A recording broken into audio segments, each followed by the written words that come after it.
Hey everybody, this is Jason Bosch, and I'm here with super friends, Alison McDowell, Lynn Davenport, and Leo Saraceno. And yeah, I don't know if we've all been together at once. This is new. Um, yeah, so Alison had put together a playlist here. So complexity, emergence, and the networked commonings. So yeah, I thought we would just go through these clips and chat about them. And yeah, I don't know. Yeah, can I pop in for a second? Do you want to say something? Yeah, so this sort of builds on the conversation that Jason and I had last week or so ago about sort of steering consciousness and managed consciousness. And it was looking at this guy, Patrick Ryan, and his idea of human weather systems and engineering story and using grammar fields. And then that overlapped with a consultant in complexity theory, this guy, Dave Snowden, who is a Welsh guy who spent a lot of his early career at IBM doing systems innovation and then did consulting around management of complex systems. And he had like something called, I think, Cynefin. It looks like Sinefin, and someone pointed out it looks like cybernetic finance network, which is kind of interesting. But he calls it Cynefin. And then he had a new version of systems engineering called estuarine. It's very hard to say, but like an estuary, like the flow of a tidal river and marsh systems. And essentially with this idea that depending on what you should do is design a landscape so that the energy would preference the outcomes you want to happen. And so it's less about putting energy and forcing the system than creating the conditions in which, quote unquote, good things, whoever gets to decide what the good things are, will come about by sort of algorithmic weighting and systems engineering. And so after that, a couple of people dropped two additional names. And I really do appreciate being able to collaborate with people who are on the same, sort of in the same mental workspace. And so two names were brought up. Benjamin Bratton, who it turns out is a program manager with the Berggruen Institute. And I've written a lot in the past about Nicholas Berggruen, based in Los Angeles, the philosopher king wannabe, former hedge fund or venture capitalist wannabe philosopher king magician. And then someone else mentioned this woman, Alicia, I think you pronounce it Guerrero, who is originally from Cuba and very much involved. She works with Dave Snowden and in the systems analysis, but what she calls enabling constraints. And when I heard enabling constraints, I was like, okay, so that's the protocol layer. And the reason I wanted to sort of bring everybody together to talk about it was because I think we all have different perspectives. So like Jason, you've been sort of on the ground in, with East Denver and seeing like the environment of the protocol layer rollout. And you've informed me a lot about some of the key players in that space. A lot of this relates to natural systems organizations, which fits in so much with Leo's work, not only in the blockchaining system, but also ecology and this interfacing of technology and ecology and each influencing the other. And then in this consciousness management, a lot of it is around human factors engineering. So actually how we manage people in complex systems, gamified, right? Game mechanics. And so the planned workforce, which oftentimes people frame as like socialist or communist, but really what we're looking at is this blending of free market economics on the one hand, the Jeff Sandifer Act and economies, with token engineering, like the planned economy through token engineering, which is something that most people are still not wrapping their minds around. And, I had an article on this the DIA app in Ukraine, and someone's like, with Samantha Powers, right? USAID, State Department. And they're like, oh, look at the communists. And I'm like, oh, like you've totally missed the point. Like this was someone I think who subscribed, like the button said they subscribed. And like, how is it that you're listening to this and you're just falling into this old mind virus trap? Like, oh, planned economy means communists or socialists. I'm like, no, it's tokens, guys. And so I was hoping like, all of us and Cliff is still recovering, but he had some interesting perspectives I might chime in on. We've talked in the past about like energetic contracts, because this is all posted against this idea that everything in the world has a digital identity, human and non-human. And I guess I don't know if it goes for non-human entities, but this idea of soul binding, soul-bound tokens, and this. So then there's also a sacred spiritual part. So I think we all have these different perspectives, and that's why I pulled a rather long playlist. I'm not sure we'll get through all. Me, I'm always overly ambitious before, but my goal was really to hit on again this impact finance, the protocol layer, game mechanics and gamification, and like with the token engineering around these quote unquote social systems, technical systems, also natural systems. So it's socio-technical, cyber-physical, people and nature. And then I really feel like this is moving us towards a hybrid, biohybrid superintelligence.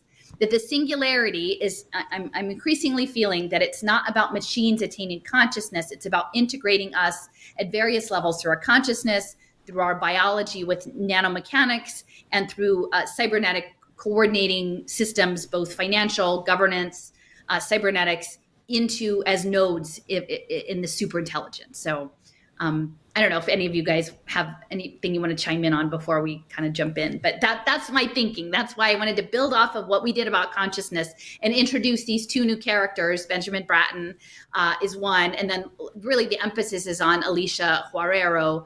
Again, ties to Cuba, so it's interesting when, like, if you were, as we all were, swimming around in the old ideology at the beginning of this, you're like, Cuba, they're going along with this whole thing too. That's unusual. Well, not so much. Not if they're a testing bed for some of these complex systems emergence. Well, I know Miami is real big on, a lot of this tech is really exploding in Miami as well. So, and she's based in Miami too now, University of Miami.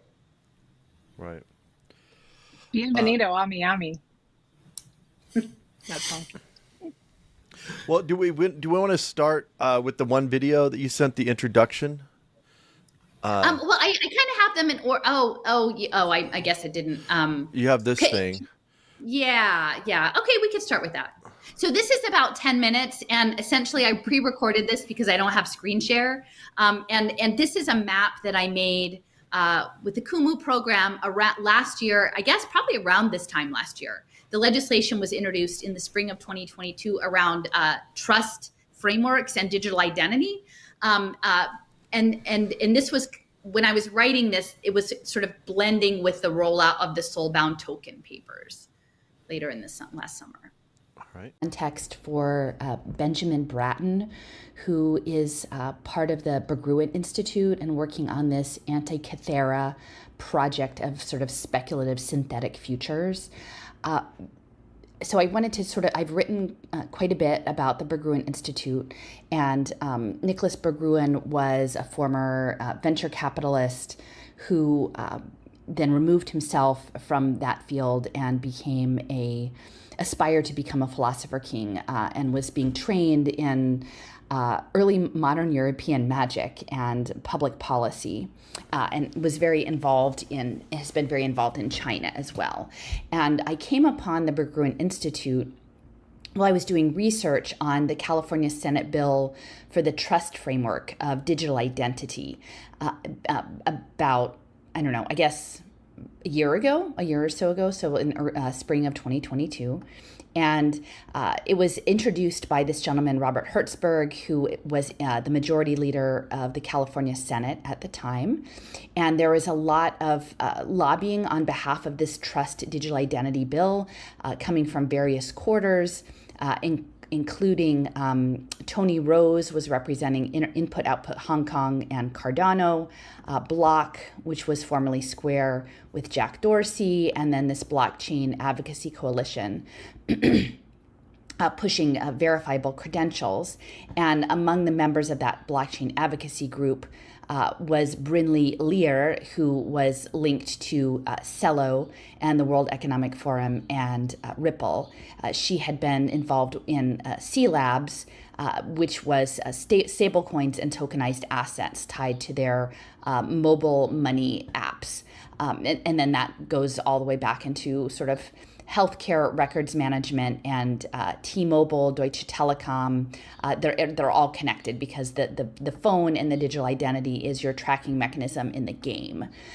So this was the context that I found Berggruen, which was through Robert Hertzberg, which he was the one advancing the Trust Framework Bill in the spring of 2022, and Hertzberg had been a member of the blockchain task force in California.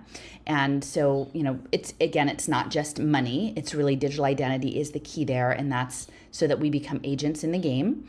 And Hertzberg has been involved in California politics for a very long time, very much a mover and shaker. And he, in 2012, was part of something called the Blueprint to Renew California. And this was something that was sponsored by Nicholas Berggruen, and had a number of sort of interesting individuals involved from both political parties. And again, that's in 2012, this Blueprint to Renew, which, before I started to understanding complex systems analysis and emergence, I understood this as sort of a framework for what works digital government and social impact finance. But this gathering beyond Hertzberger included people like Eric Schmidt, and Google Alphabet and Schmidt Futures. It had Eli Broad, who is quite a fixture in the Los Angeles area. He had made his money in as a residential real estate developer and life insurance. Condoleezza Rice and George Shultz. So you've got the conservatives there. You have, Antonia Hernandez, who was connected to Ted Kennedy, working in the Mexican immigrant community. So this was a very interesting group that was coming together to sort of remake California. And among Berggruen's interests was this idea of a data dividend. So again, as agents in the game, that we would collect our own data on blockchain and have that as an income stream. He was talking about also this idea of remaking capitalism. So this is the stakeholder capitalism that is being advanced, sort of the blending of free market capitalism with token engineering and sort of planned economies. So trying to find the sweet spot there. And so Berggruen was looking at nothing less than remaking capitalism, remaking democracy, which is such a hot button topic lately, the future of democracy and social cohesion. And this is the token engineering through the voting, redesigning all of our political institutions. So he's been gathering people to remake capitalism, remake democracy, and actually in partnership with Tobias Rees and Reid Hoffman, formerly of PayPal and LinkedIn and AI, working on something called Transformations of the Human. And this was a spin-off out of the Berggruen Institute, and very much looking at this sort of synthetic global level superintelligence, right? Biohybrid human superintelligence. So this is what the Berggruen Institute is about. As I mentioned, they have a spin-off consultancy, this transformation of the human. It's a consultancy for disruptive technology, and it's embedded in the Berkeley Labs, at Lawrence Livermore National Labs, Department of Energy Labs, and of course we know that the Department of Energy and Google Alphabet is involved in the Japan Moonshot project. And then they have all of these fellows. So you can see I've mapped them all out. There's everyone from, filmmakers, James Cameron, educational technology, social entrepreneurs, and then a lot of international members, especially with an interest in philosophy and areas of Confucianism, which kind of goes with the smart contracting. International global policy.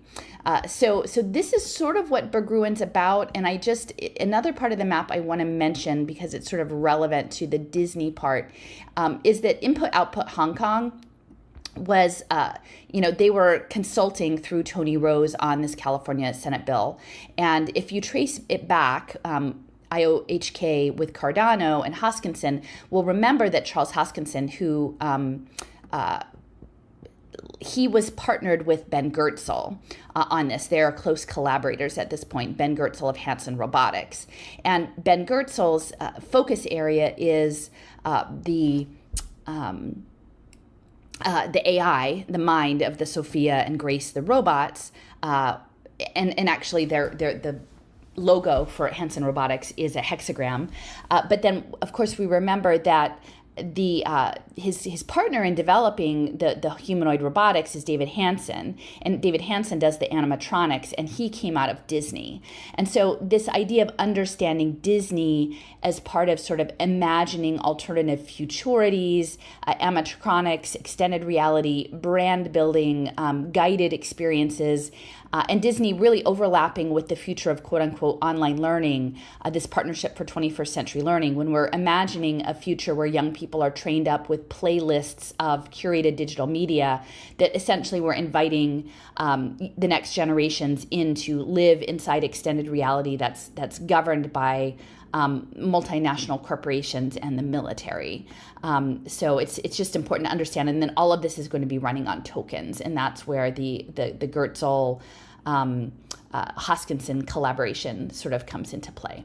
So I just wanted to emphasize this aspect of the Berggruen Institute, and then I found out about it within the context of California digital identity and their focus on at the state level, California, but then remaking democracy, remaking capitalism, again, with token engineering and big data, and then using that data and impact finance and what works digital government to transform humans into a global synthetic biohybrid superintelligence for some sort of computational purpose that I'm not fully aware of. Oh, and I will just mention too, one of the people who was connected with the transformations of the human, Nina Begus and Gabriel Koren.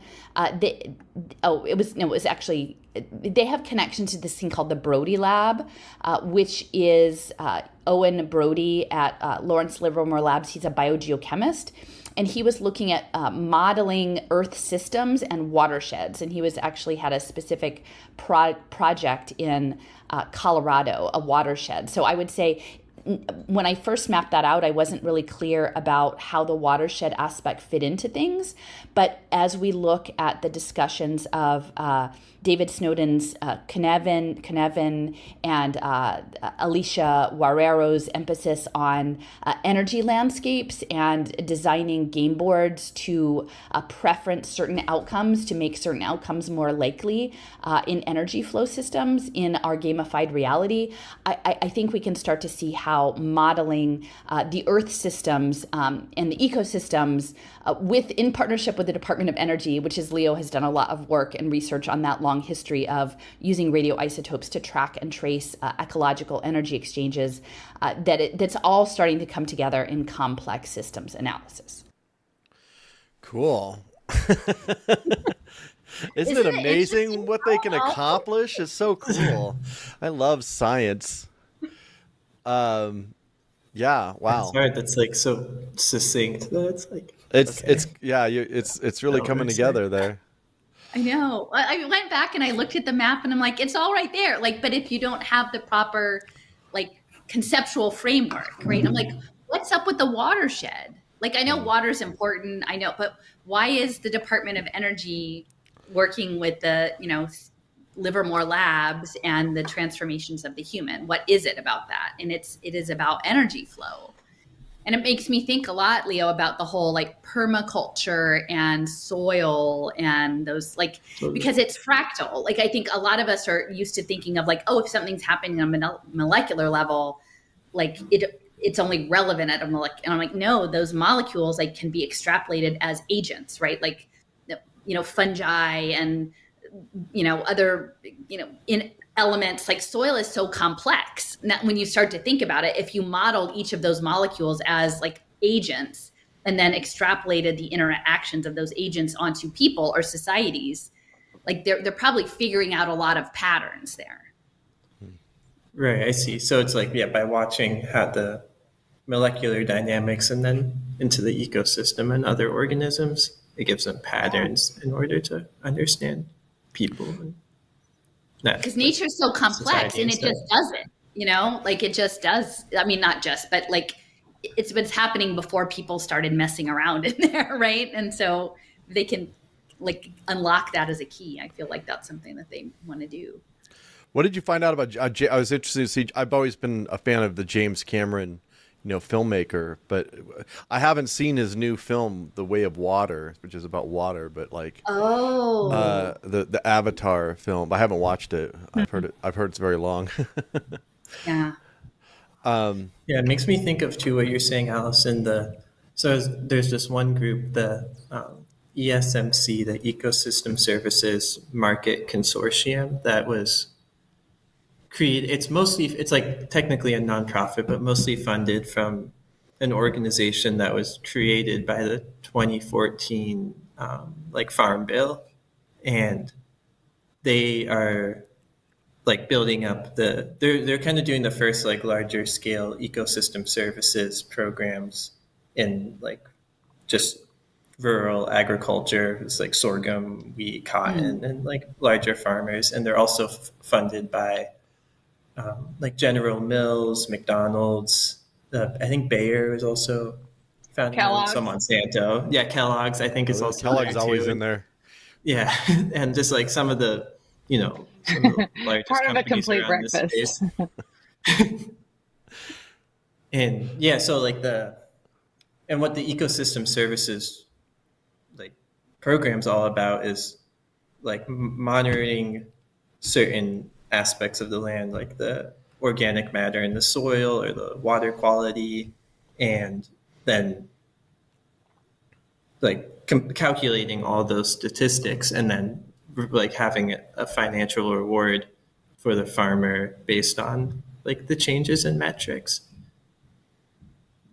So, it's pretty much this like kind of very similar thing to like Lawrence Livermore studying the watersheds and water dynamics, is that they're doing that for managed agriculture. So instead of just like the like natural watershed, understanding those physical patterns and the water flows, is seeing how all that happens like in places of more like intensive human machine activities. Engineered. Yeah, human engineered. Yeah, exactly. And steered. Well, then it is interesting to think about the next phase of agritech being like warehouse based, right?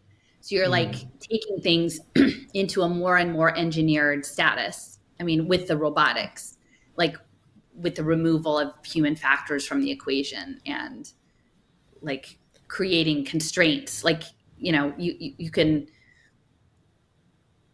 you if you remove the production of commodities from the land where they're subject to weather, which they're already engineering, right? But you put it in a warehouse where you can control all of the things, but it's going to totally lack any sort of like spirituality, right? Or connection, like the larger, it's abstracted. It becomes more and more abstracted from.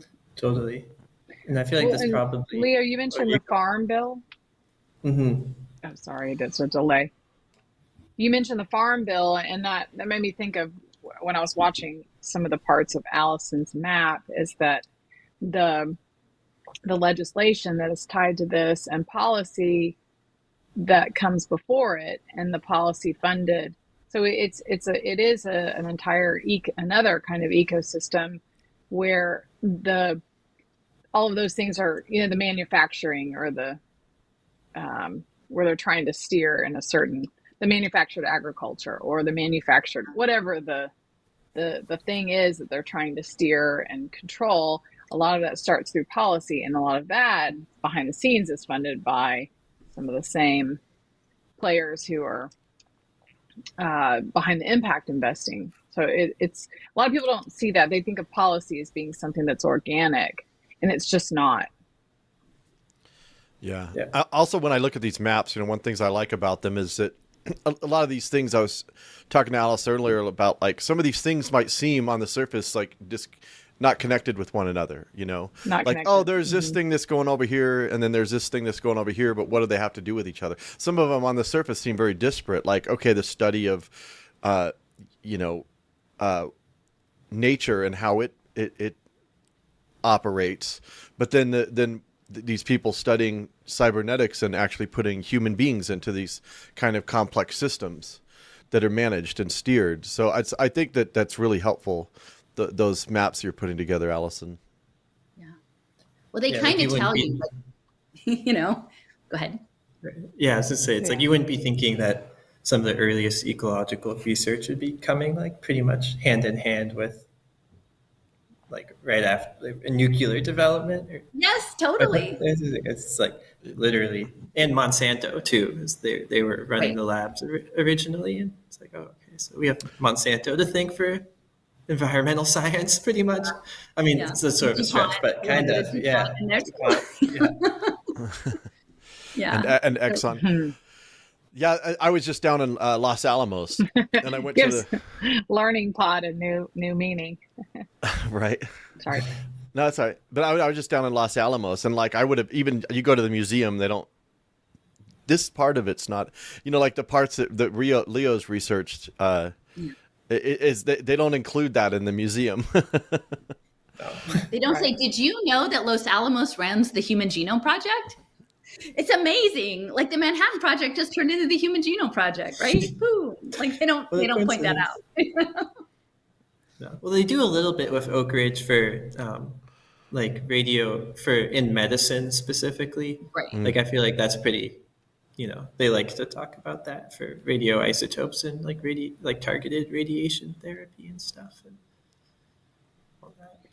Yeah. Well, and they give you just a little bit of information to legitimize something else they're doing with it. Like the little known statistician who is now, well, he's deceased, but he was tied to the Oak Ridge studies, but also Bill Sanders, but also value added models for teacher performance. Huh. Go figure that all. Yeah. So they legitimized him like, oh, he's so smart. He was studying cows and all of this in Oak Ridge, and then that's where the atomic bomb studies, all that was done. And so then he's suddenly an expert in studying teacher performance. Wow. Well, and Did I get that right, out, Alison, about the atomic piece? Yeah. Well, I didn't get into, and the thing is, what I was saying early on, that what's coming is that those computer models of effectiveness, like of impact, are going to be for the computer programs, not human teachers.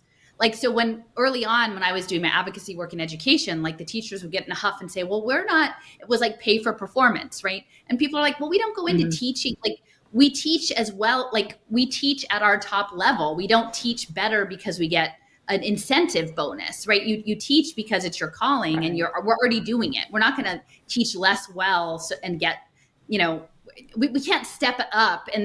But that is going to work with the computer program, and they're going to use it for the what works, social impact. Like, oh, this program raises scores this percentage. This program raises scores for this subgroup. And it's all a part of the modeling exercise, but people can't get their headspace. And I want to point out on the map, I didn't bring this up, but Gavin Newsom wasn't on that Remake California committee, but he did present to them. And there was stuff around workforce aligned education. And the guy Bonderman from TPG Capital was part of the group. He was from Fort Worth. So there was a Texas outlier in that Remaking California group. Like, why is a guy from Fort Worth on the group? Bonderman. But there was an emphasis on workforce development. And again, California and Texas have the most children. They particularly have the most children living in low income situations. They probably have the highest percentage of like immigrant children, English primary, as their primary language. So those are all setups for impact interventions with technology.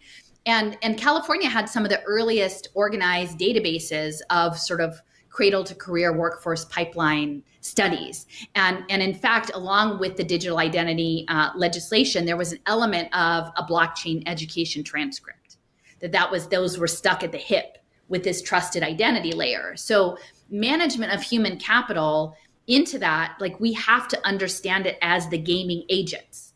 Like they're categorizing us as units to be managed in a game. It was going to happen through economic incentivization, but within the tech, it's going to be also consciousness management, right? Human weather. And it's interesting to me because Sandifer, with his Acton Academy and his free market leanings, he came out of Austin and the Wildcatters, right? The oil Wildcatters, his pitch with all these micro schools is the hero's journey, right? Is the quest. It is micro schools with decentralized, multi-age units where the teacher is the guide on the side and not the sage on the stage, and the kids are all pursuing their quest largely. I mean, at this point, there's a lot of screen time, but soon it's going to be wearables. It's going to be wearables with your digital identity that's going to be mirroring their social activities into the thing for the free market. Like, this guy is total free market guy, right? He's like, oh, we're not doing the bad China kind. We're doing the free market American kind, right? But the quest in terms of consciousness management, if they can frame quote unquote education with Disney scale branding on blockchain and playlists of you to literally live action role play your way through the game to earn your points or whatever, that's all going to be part of these energetic landscapes, and it's with soul bound tokens, for goodness sake. So I like, Lynn, your piece being situated in Dallas is so important, because I feel like Jason just forwarded that information about these labs, GSV setting up a lab, in an ed tech lab with the biology. Whatever happened to that bill? Allison? I have to go back and see what ended up with the bill, because I should have looked that up before we started today, but I don't remember I think the education piece got dropped off. So I think they let some things go. I think it passed, but it might've been a study. It might've been not that everyone's going to get assigned a digital identity, but it was legislation to study the development of the trusted identity. Okay. I also just found out recently that in Vermont here, I think it was from their 2016 or 17 legislation about, it was kind of more like business business regulations for blockchain companies, that some of the first, one of the first DAOs is being incorporated legally is in Vermont here, and before Wyoming or any of that. It's called DORG, and it's literally if you go on it's a open law and look up DORG, and then you can see their statutes for how the basically smart contracts interfaces with the legal system. So it's the law makes it so that those the things that happen on that smart contract for that organization are legally binding and recognized as the legitimate representation of that company. Well, and I think in the future, and this is why I framed it as a networked commons, because so much of it is how they tell the story. And so I think the platform commons, the platform cooperatives, and again, setting up the Ubers and these things as these really predatory systems, which they are, but then saying we can do self-governance, right? It's setting up the era of the DAOs, the decentralized autonomous organizations. And some of those will be I don't know if they're going to be some of them will pop up for a time and then go away. And some of them will have longevity with different participants. But within the hero's journey concept, and again, we have to think of Joseph Campbell being an influence on George Lucas, and Lucas's Edutopia, and Lucas's wife is an impact investor. I'm trying to remember her name. She was at Saudi, the Davos in the desert with the Saudis. That this idea of the hero's journey and a quest, it kind of fits up with the tissue, right? Okay, so we've got our own little guild, right? We're the, whatever, the wrench in the gears guild or whatever. And then we go off and do our quest, together. And then maybe we disassemble and some of us reassemble in different formats. And that's kind of, I think that's reflecting this biological complexity that they're very interested in. It's assembly, disassembly, reassembly, this agile structure. And that's going to come through with a narrative of freedom, commons, agency, sovereignty, but it's all happening in a protocol layer where we're not actually designing the energy landscape. And this is where I think the Warrero stuff is so important, is someone, something, some entity is going to be at an upper level tier designing the terrain. And as Kevin Werbach always says, it's a lot of times there's rules, we don't even know what the rules are. We figure them out by bumping into them and something bad happens. And then we figure, oh, that's a rule, right? And that they change. And so we think that we're doing our, heroic projects, but it's in an environment we don't understand. Most people, I think we're far leaps and bounds ahead of most people in even understanding there's a game going on or what the kind of game is. But, even we won't know what the rules are. Yeah. Yeah, and for example, Well, when you're this. Oh, you go, Lynn. You go. no, go ahead. You go. Okay. The organization here in Vermont, D.org, I know they're basically like a free, like developer freelancing network. Like they work on other blockchain smart contracts, and they're like a little network of people you can like join for a little while and then dissipate. So it's kind of exactly in line with what you're saying on how that's working. It's like, and they've been around, I guess, since like 2016, which is long for blockchain years, but it's like 50 blockchain years. But Years. 87 blockchain years. That's funny. Yeah, the rails. But, you know, knowing that you're going into this game and you don't know what the edges are, what the rails are, and yeah, it'll be interesting to see.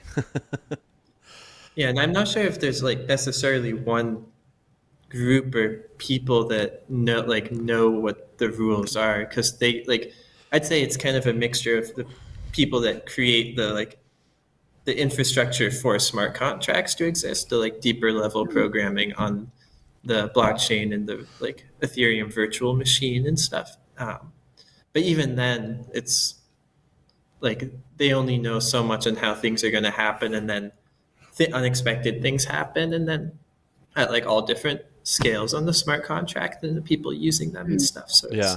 Well, there's so many different layers, and I was talking to Alison. I'm trying to figure out, because everybody's going on and on about the CBDCs, and not actually looking at all this other stuff.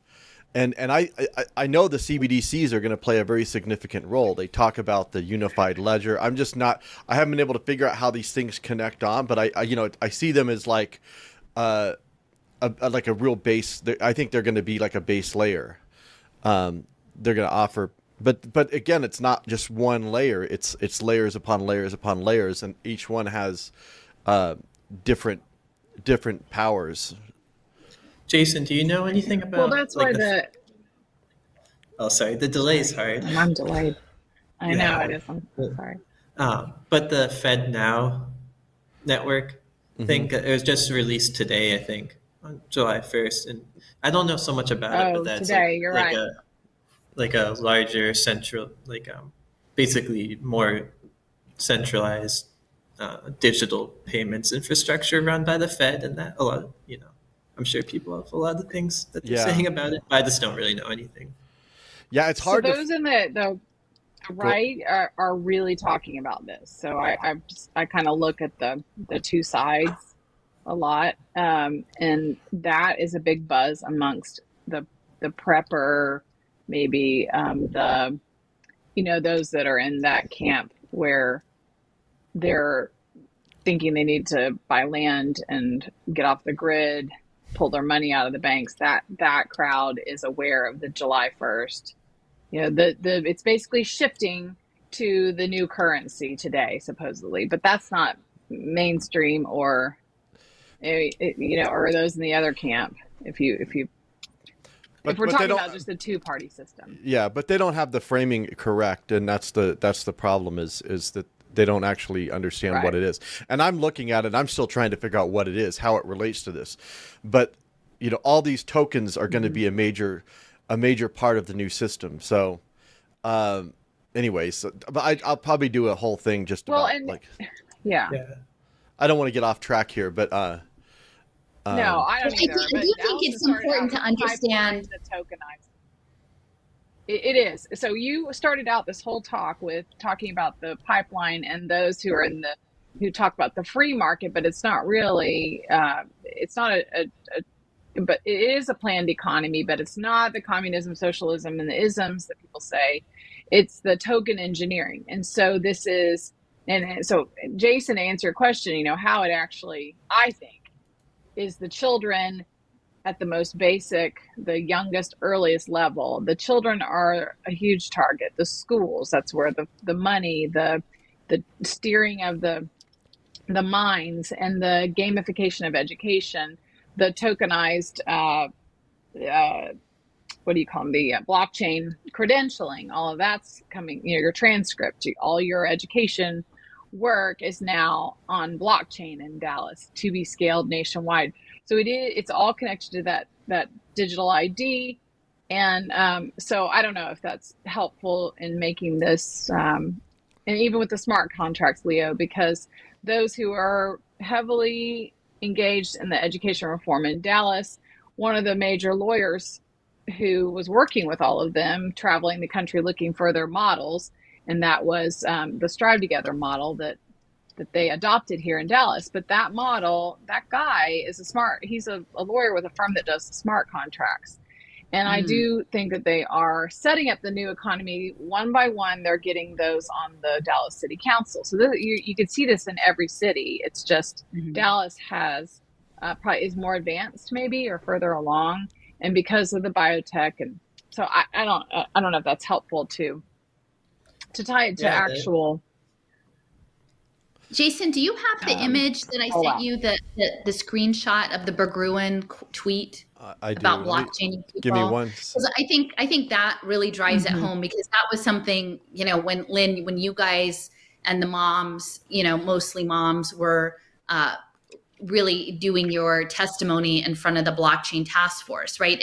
And these are people who are supposedly, I would assume, chosen for that committee because they had some knowledge or expertise, right? But they were not really even imagining, they weren't talking openly about the other use cases outside of the finance industry for the tokenization. And so, I feel like this is just such a telling quote, again, from Nicholas Berggruen of the Berggruen Institute, the wannabe philosopher king billionaire. And, he's working on remaking democracy, remaking capitalism, and remaking it what it means to be human. And I'll just read for people who are listening in this tweet from March 23rd of 2021 on Nicholas Berggruen's feed, and it has the little blue tick. So I guess we're supposed to believe that's really him. And this is a quote: "Each individual life is an asset, valuable just by being. This as a participant in the economy, and as data. In addition, everyone is likely to become a recipient of some form of universal basic income or universal basic capital in the future." And then there was a second quote underneath, and it continues, quote, "Therefore, individuals could be tokenized on the blockchain, unlocking their potential economic value. It may sound utopian, yet it might be a financing mechanism to fund people throughout their lives if used within reasonable limits." And so this pretty much just lays it out. And like, you would think that if someone were of a certain moral caliber were a participant on a committee for adoption of blockchain technology, blockchain identity, and a state with one of the largest economies and largest populations in the United States, that this would pause them in their tracks and say, wait a minute, tell me more about what we're talking about. Like, tell me about this universal basic income and tokenizing people. And like, where does this fit in? And I think the very fact that we're this far down the road in blockchain years, right? And at this point, this conversation is still not happening, because I think this is the part that's going to speak to the free market, that they want us in the Brave New World fashion to agree to play their game.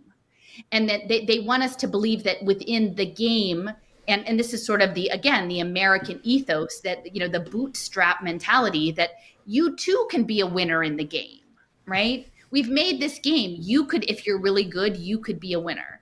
Only it's all happening in virtual worlds with engineered rails, engineered protocol layers that most people are far, far from understanding whatsoever.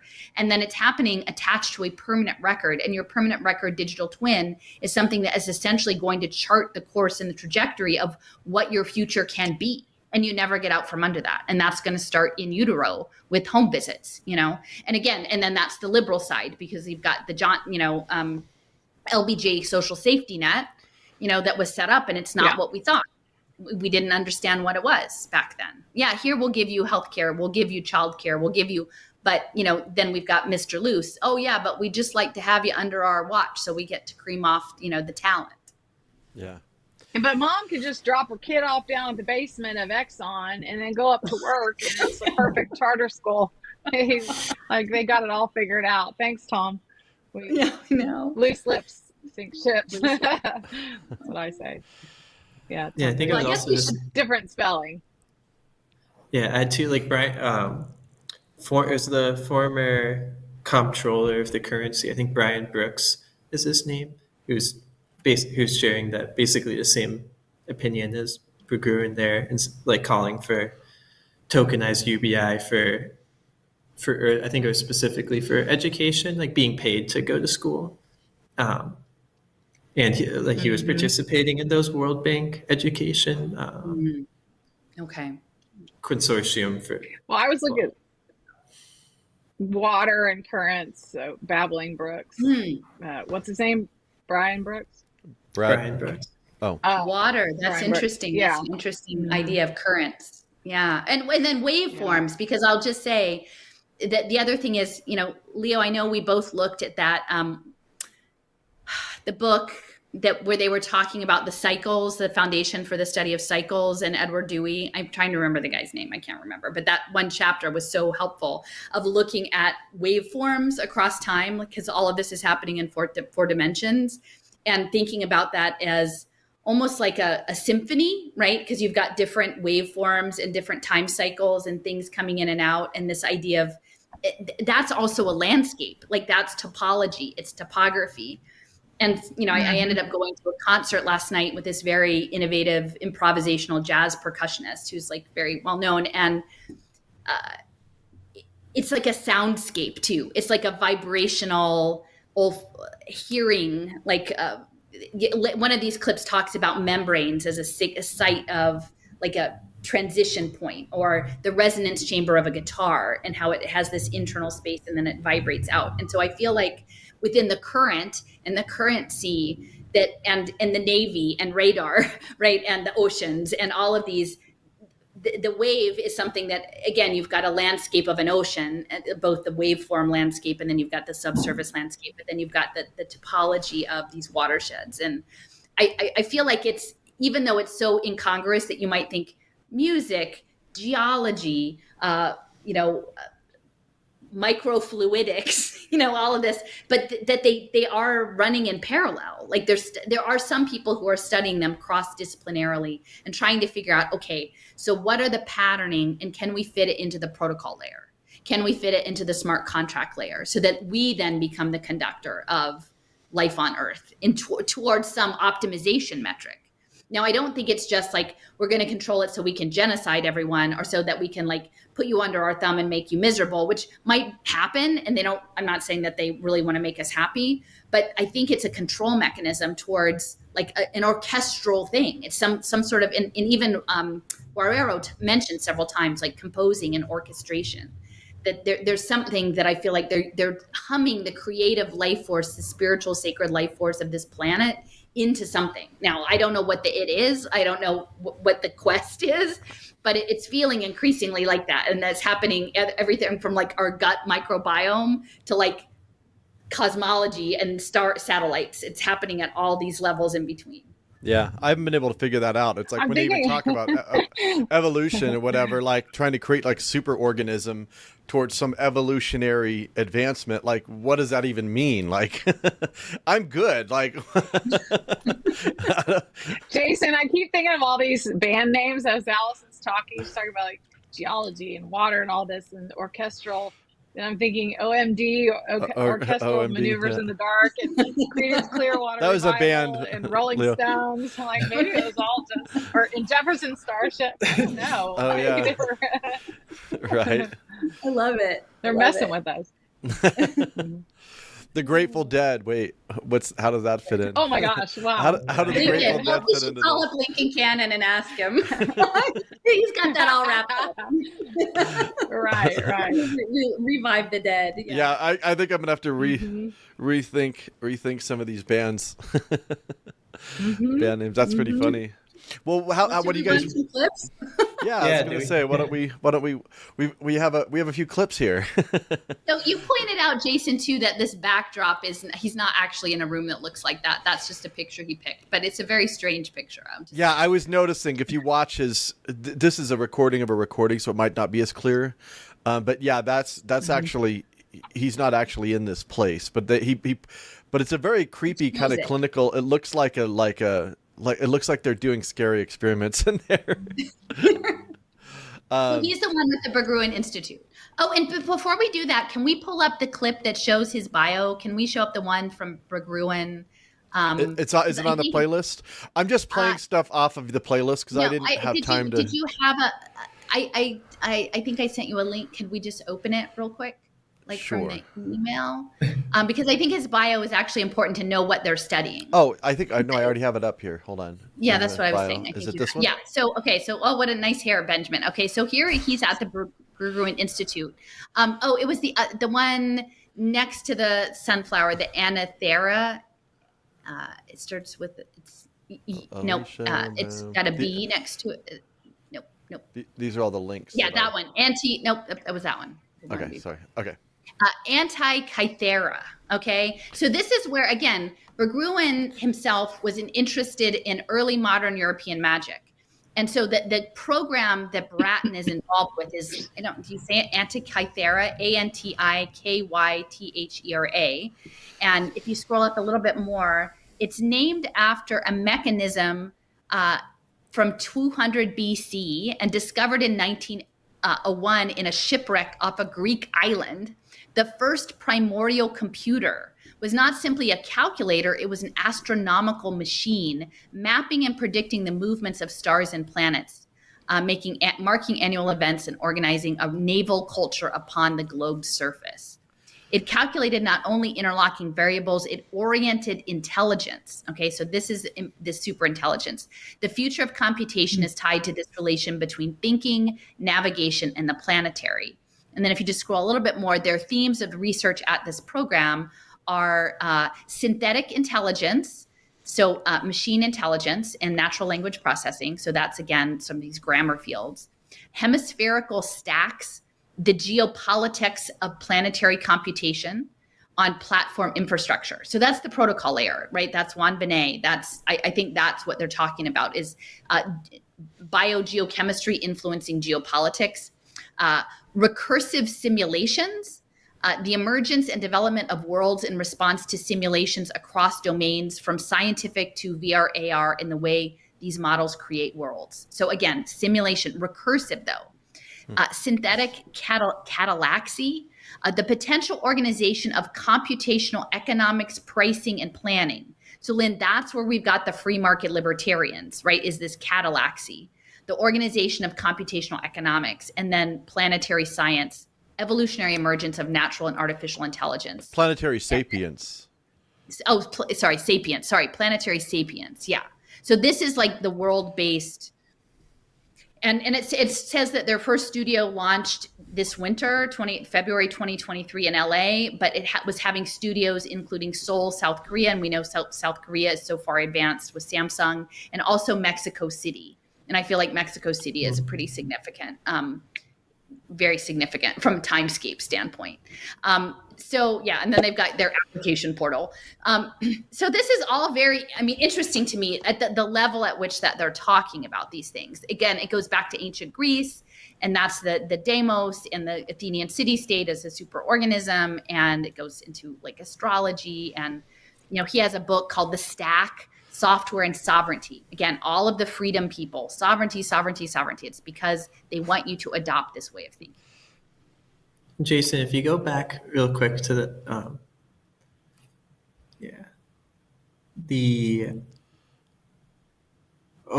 hemispherical stacks, the geopolitics of planetary computation, with a particular focus on platforms, that really reminds me of the BIS recently launched what's called like Climate Warehouse, which is like a blockchain platform for carbon credits, and also I think the IMF launched a very similar thing at the same time. But I feel like that's a exact example of that. Yeah. So I'll just say one more quick. Planetary it's like climate computation, like the economics of climate computation via the carbon credits, and like that platform as a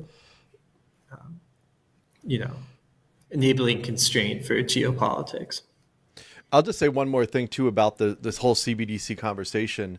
I was just listening to a talk with the Government Blockchain Association, and one of the guys says, "Oh, CBDCs are a long way out." I actually agree with him.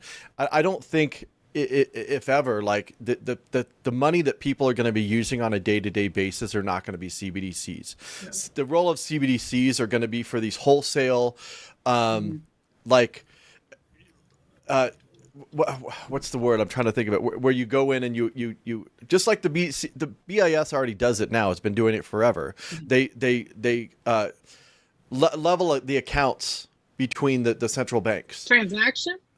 Yeah, but You mean a transaction? Like Like a a wholesale? clearinghouse. it's like a clearinghouse, but what they're going to be doing, and initially CBDCs are just going to be for like between like the central banks, just like the BIS already does. It's just going to be more programmable. It's going to have more aspects to it. But the money that people use on a day-to-day basis, I don't think they're ever going to be CBDCs. But they'll, down the chain. Yeah, the CBDCs play a role in this whole ecosystem, but and I'm actually still trying to understand how that's going to work. But if you spend some time like watching the BIS talks, and I still need to go more into the Fed Now thing, which the Federal Reserve, how they're going to play into it. But they lay it out, like they tell you, like this is what we're thinking, how we're going to structure this thing, and it's not the way people have been saying, like, oh, they're going to exchange our dollars for CBDCs. More likely, we're going to be using these private tokens that will then be connected to the CBDCs down the road, but not. It won't be direct. It'll be a chain. You know what I mean? Yeah. Yeah, Well, and we they already want have Yeah, and digital also with money. the skills base with the kids and the so it's more our transactions, our outcomes, our outputs, our tokenized skills that will be more of the bartering and the transactions too. Right. And then there's another aspect which I want to do a whole video about the tokenized assets, because money, at one point money was supposedly backed by gold and silver. And then a lot of people are like, we need the money to be backed by something. And so the stable coins actually make the money backed by real world assets once again through the tokenization of assets. And so I think what's going to happen here is all assets in the world, including fictional assets of like behavior, whatever, are the tokens that we're going to be using are ultimately going to be backed by real world assets once again through tokenization. But I still haven't quite figured out exactly how that's going to work. But I think if people can get to the point of understanding these exchanges as signals, as coordinating mechanisms of different sites and different flavors and different kinds, what these types of people, and I'm not saying that it's exclusively this, but if from the headspace of the complexity theorists and people who are looking at complex systems analysis and biohybrid socio-technical computing, they want to tap the quote unquote wisdom of crowds. There is something that the machine can't do that is needed in human intelligence, and not just isolated human intelligence, but on carefully curated groups of people who bring different kinds of philosophy of mind into things to solve their wicked problems, right? They actually want that. And then the coordinating mechanisms of programmable money or tokens or signals, that is, I think, what makes it's the language of the machine, is how those signals are exchanged and how they come together and are organized. That's what makes them machine readable. And so, with Leotaire wanting the ecology of currency, they want programmable money, but not just money, all kinds of things. And it is a signal, like a signal that it happens at a cellular basis in your body to tell the cell what to do, what to become, how to act. So there's a control, but then there's also a certain amount of creativity that they want built in, because you're not, that is what we have that the machine doesn't have, right? Like we have love, like, wrinkle in time, and we have creativity and imagination. And so they want to domesticate that into a structure wherein whatever this computational system that is emerging can harvest it towards its own purpose. So. Yeah. Okay. Well, let's go through some of these clips. So this is Benjamin. This is Ben telling us we have to not be human anymore, or the world's going to end. What I mean is that humans should understand the actual agency that they have. The call is not for the elimination of human sentience or sapience, or a degradation of the rich cultural dramas but to conceive the world and to compose it according to a model that locates human consumption and production cycles with the care and specificity of a more dispassionate position. Human experience of the world or just itself was thought to present a deeper truth than a materialism for which we are one, albeit lovely, form of sentient matter, but not the only one. So the need to remake the model of the human, the idea of the human, that normative form, is in this sense a kind of ethical call, but it's one that is not against the revelations of technology. Its real target is humanism. That the post-anthropocene is simply, this is the era in which humans are no longer the dominant geological actor. It may be because we were we made ourselves extinct. It may be that we were replaced by something else, or it may be that we evolve into something that we would not recognize as human. My argument, which should be clear, is that the dangers of the Anthropocene has less to do with technology run amok than it has to do with this humanist legacy that argues that the world is there for our needs and created in our image. We still see this we still see this everywhere, and particularly in computing culture. And I find this rather alarming. Our status as a dominant geological actor is fleeting, and that in order for us to survive, we will have to become something else than what we recognize as human. Who are we? We are the brain-eating apes with weaponized hydrogen atoms. Among the last projects that we should champion is rehumanization.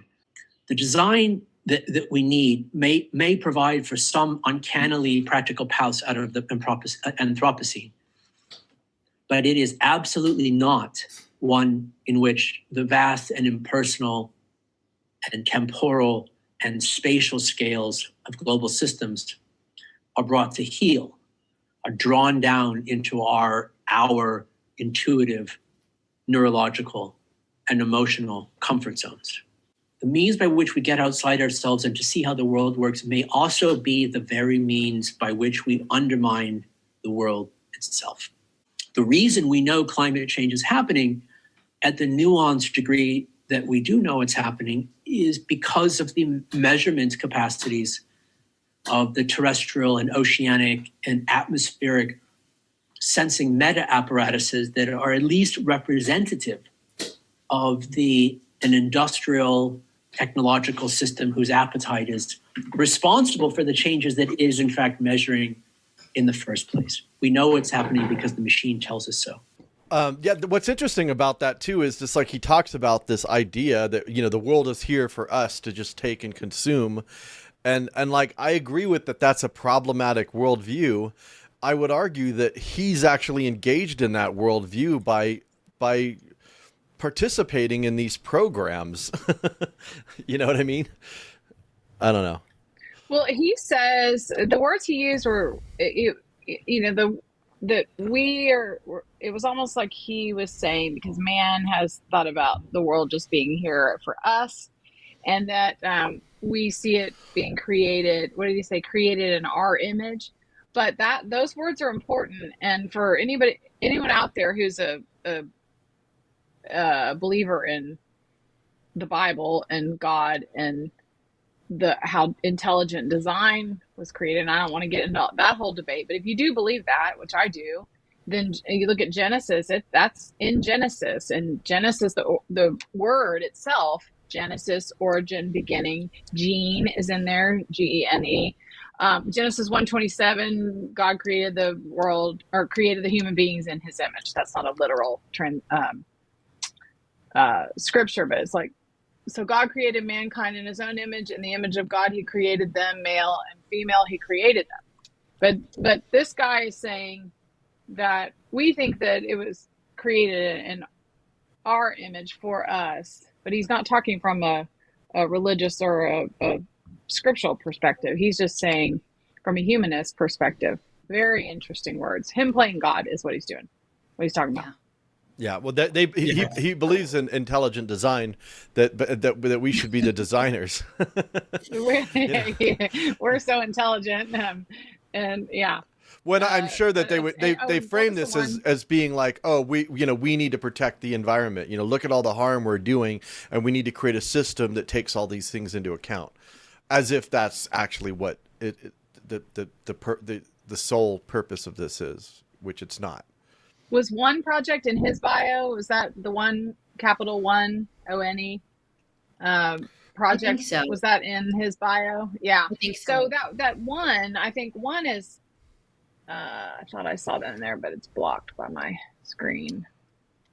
But that's important when we're talking about, I saw it somewhere. I thought it was his one project, but those who are talking about the one world government, one is a, even Catholic means, there it is, One Project Foundation. Let's see. And, that was in the Antikythera.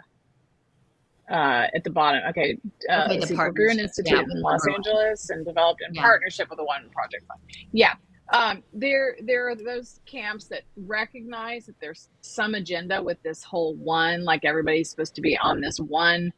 We're all moving this one direction, one government, one currency, all of that. I don't think it is one global government. It's this organism, this Alison has pointed out. It's not a one world government, but that's what certain camps would say. They recognize there is something happening. They recognize that there is something artificial or manufactured, and that we're being nudged in that way, but they don't understand that whole tokenized piece of this that Alison says. And what is that word he keeps using? Anthropocene? Anthropocene, yeah. Anthropocene. Anthropocene. Okay. Yeah. I mean, see, the thing is too, I think the tone, if you listen to the entire talk, and it was a presentation given to Kyoto, which is, again, Japan is the Moonshot Project stuff, it's definitely to instill sort of a sense of self-loathing in humanity, right? And it's difficult because on the one hand, there are huge issues, and none of us deny that there are huge issues around the way we care for the world and things, but it's very carefully crafted that the story isn't, along the lines of what Robin Wall Kimmerer or sort of indigenous ways of being, animus, being good relatives, like having things in balance. It is more of a degrading of the role and the human. He says we shouldn't limit sort of this vast expanse into human intuition, right? We shouldn't, that's the wrong way to go. Later on, he'll say, like, going back to nature is the wrong way to go. We need to lean into the vastness of computation and then like let go of the intuitiveness of the human being. And I think that that's done by design. And the thing that I realize in retrospect is I feel like that it's instilled a sense of self-hate in a lot of the young generation in the name of caring for the environment. Like that if you care for the environment, you have to carry this burden of self-hate, even though, Jason, like as we know, Jason, many of the systems is we're in a game we didn't create, run by powerful structures that we have little management control over, right? They want to put the onus on the individual. The planet by all having paper straws. Like, no, but we're not going to address the Defense Department budget. Like, none of those things make sense. But I think that not only are we not going to address the Defense Department, we're going to work with them on the solution. Right, exactly. So that's corporations, or you name them, And that we need to become something other than human, which is the biohybrid intelligence. I think, like, we have to give up weirdly holding our sovereignty, but we have to be sovereign beings in collective platform systems to become, and those collective platform systems include non-human entities, whether those be, giraffes with wallets or, algorithms with wallets or whatever. Like, we have to enter into convergence with these other things at a very high level of our like soul and consciousness, which again, we're not in a position of making an informed decision about that yet at all. Hey, Lynn, isn't there a boy band called One Direction? Yeah, One Direction. Yes, there is. Yes. But yeah, Alison, I got the same thing. Yeah. About the like, honestly, I felt like a lot of Insane. what you were saying was fairly incoherent, but like even like within his own logic, but that um yeah, basically like that we're bad, that humans are bad, and I don't know, we got the brains eating part. It's like we're brain like why would Yeah. we eat brains? It's like that didn't really make sense. But Ugh. yeah, and then also I Agency. totally agree with like the younger generation. I feel like that's a huge thing, is that like if you're someone who like identifies as environmentalist or like fighting for the environment, that you have to hate yourself pretty much is like 100% requisite, and call out like, I mean, of course there are like, I do believe like privilege, and like, I think there's a lot of reality to uh, like recognizing privilege when there's been mass enslavement and all these other things that have been going on Right. forever. But yeah, But using it as a weapon to hate yourself, and then to put us in divided camps because of our race or ethnicity, or because of our contribution to environmental issues. It's the self-loathing. I also see it in the self-loathing for your gender, the gender self-loathing. Like, I don't want to be this sex, I want to be that sex, and so I hate these parts of my sex and I want to change them to that sex. And it's the confusion created, and then with the self-loathing, then you're looking for the solution to get out of it, and they present a counterfeit solution that is steering. It really is steering people. Yeah. And again, the intuition, like he's saying, like, no, we're not bringing this back down to nature and into intuitiveness and create. No, we're giving it to the protocol layer, right? And that comes along later with Kevin and Waki, right? We're going to do this cooperatively for our common good and for the good of all beings on the planet to participate through this dynamic routing mechanism, right? That will provide whatever address all of the flaws of humans through HAL 9000 or what have you. Then we Well, the picture on this next one's kind of funny, because it's like, they're like, well, I guess we could watch the video where he explains it, but like, just like the creating the artificial, he's like, artificial is not a bad thing. it's basically right. just, but like, even like this, like, I'd be curious, what's the point of this? Probably more machine readable. I don't know. Maybe not. Planting the trees. I mean, it's pretty, It's like people have, gardens where they, Yeah, you can plant trees in a circle.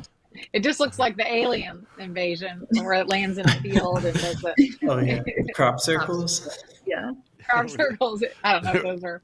I have no idea what the word is. I think this one has a good quote about like going back to nature isn't the answer. So maybe we'll just run this one and see. Of course, we get the little bar, the climate change. So they're going to educate us about what we should think about this clip, in advance, which is, One of the key ideas that we work with is around an embrace of the notion of the artificial. Now, the notion of the artificial, as we propose it, is not, as is the connotation in English, can also mean fake or inauthentic or counterfeit. But it can also mean, and this is more the way we mean it, something that is deliberately composed, that was made on purpose, that was structured. And so this image, which is also from Japan, and you're probably familiar with it, it's quite clear that there was an artificial intervention here in the forest that would make these trees, not a photoshopped image, make these trees grow in this radial pattern. We can detect the artificiality of this. Our conviction is that the successful response to anthropogenic climate change, man-made climate change, will need to be equally man-made, equally anthropogenic, and that many of the all cultures have some distinction between nature and culture, and in the West, those distinctions, I think, are in particular are proving quite unhelpful in understanding exactly how it is that we must artificially produce the world that comes next. In the West, as you probably are aware, environmentalism and ecological issues are often discussed in relationship to a return to nature, and we see this as probably the wrong path. It's kind of wild because it's so opposite of how I view the world. Right. You know, and it's Right. like And it's the so arrogance. It's the arrogance of these people. Like it's kind of incredible. Leo, what were your thoughts? You're muted. I mean, Alison. Muted. Sorry, the phone rang. Yeah. No, I just wanted on the forest thing. I just wanted to say, Jason, can we go back so that we can see the forest on One of the key ideas. We can't see the forest for the trees. Right. But the communication signaling of the forest, right? Like that's something that these complexity scientists know all about. Like we know arise, like we know about them understanding the mycorrhizae and the root systems and the mineral uptake and trees nursing one another, right? Oh, that tree isn't doing well, or how they communicate their biochemical signaling, like through all of that. And so to actually use that as their feature is like an abomination. It would seem to go against all of what many of the scientists are studying in terms of bio-inspired natural design, like the level of sophisticated interplay in a healthy forest ecosystem. To go in, like that's an abomination in that context, because what does that signaling communication look like? I mean, it's a mere shadow of the dynamic, agile response that you would find in a natural forest ecosystem that is able to adequately respond to threats, pest or, disease or what have you. So anyway, I just wanted to point that out. And also just going back to Neil Postman in terms of what's gained and what's lost, so what's destroyed in these processes, in the creation of all this technology and all this artificial, what is lost in that? Like that needs to be at least considered. Yeah, I mean, it seems like intentionally the loss, or I mean, from what he's saying, intentionally the loss is, intuition and, essentially faith in our ability to, like, be in relationship with anything in ourselves and each other. And well, that's dangerous, Leo, and we failed, and so we just need to move on. Yeah, it's and looking at the word spells, because Alison and I talk about this a lot, and thinking about the term climate change, and it's in climate, they do these climate surveys in the schools or climate surveys in the corporations. How do you feel about the temperature of the business or the school, and how do you feel about it? Kids or teachers are doing these surveys. But thinking about also with climate change, they're literally changing the climate, and then with the weather futures, and then saying, oh, we're doing all of these things, but the remedy, and he even admits the language that they're using sounds like it's fake or inauthentic or counterfeit, but no, that's not true. But we need the artificial, and the artificial intelligence. It's another interesting term that they use, because it's fake intelligence, but they're trying to pitch that as the remedy.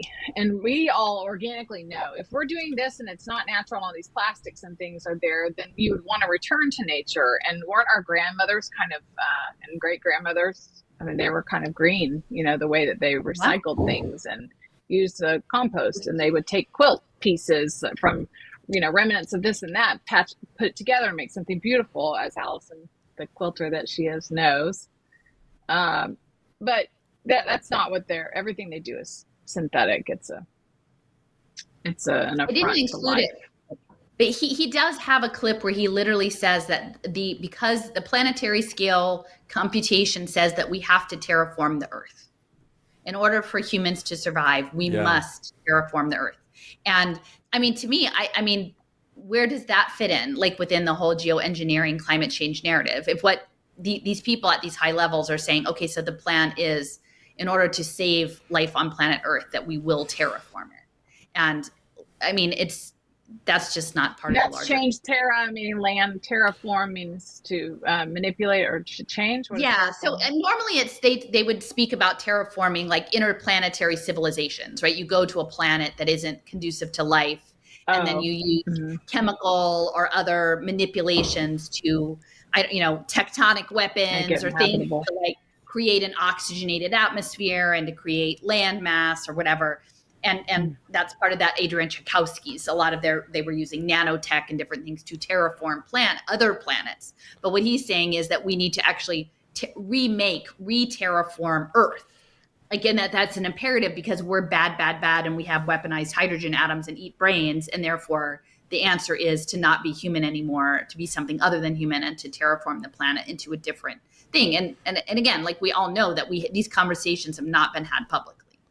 Yeah, when the terraforming has been around in science fiction for quite a while, but usually it was like, oh, Mars, are you this uninhabitable planet that they were going to plant this thing and then turn make the planet grow again.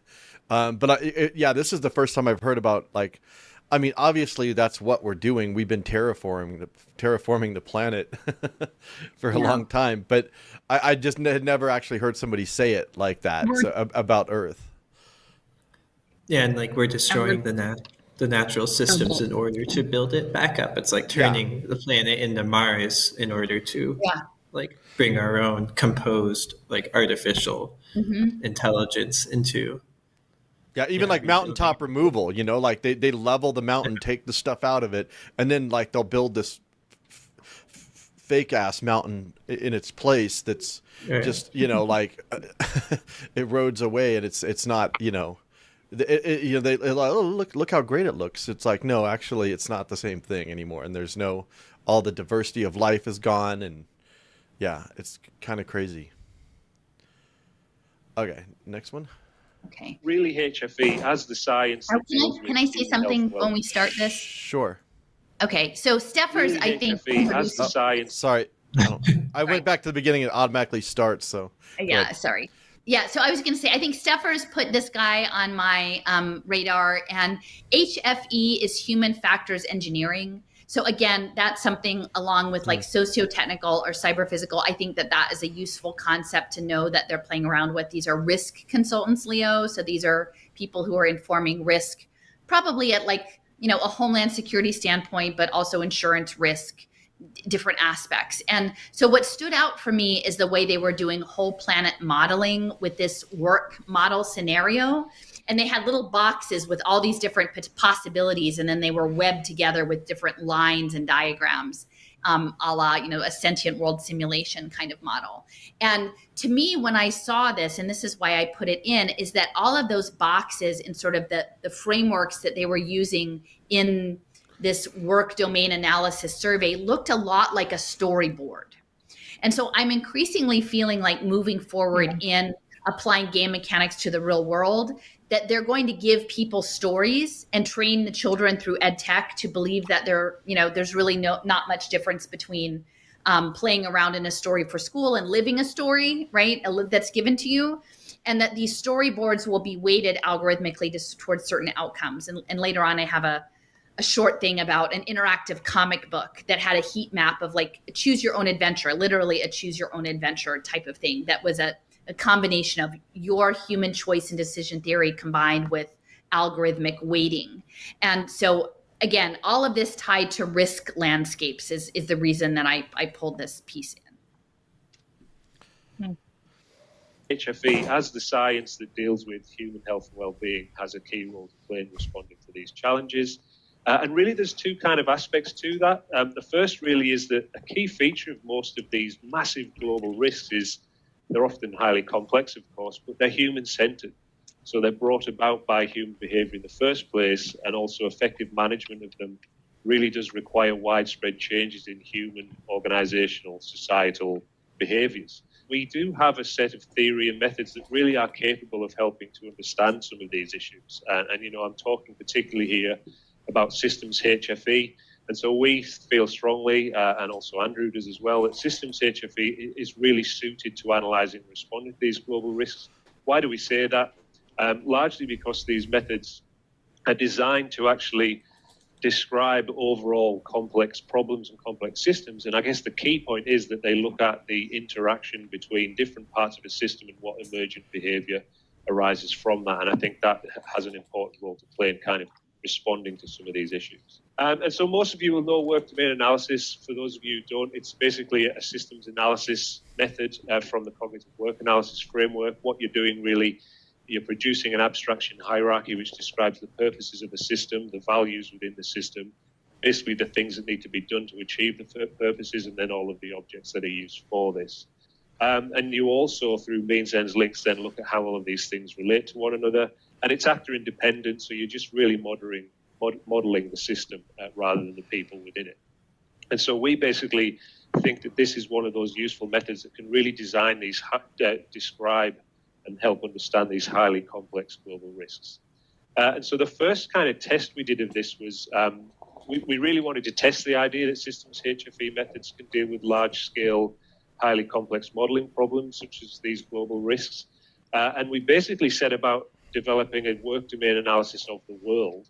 And, what we wanted to do here is really test the assertion that WDA could cope with problems at a global scale. And you can see we were able to develop, quite a usable and actually decipherable model of the world. And there was some interesting things that we then did with that. We started to then look within the model to see whether there were leverage points, whether there were any leverage points or places in a system where you can intervene to have large and dramatic effects.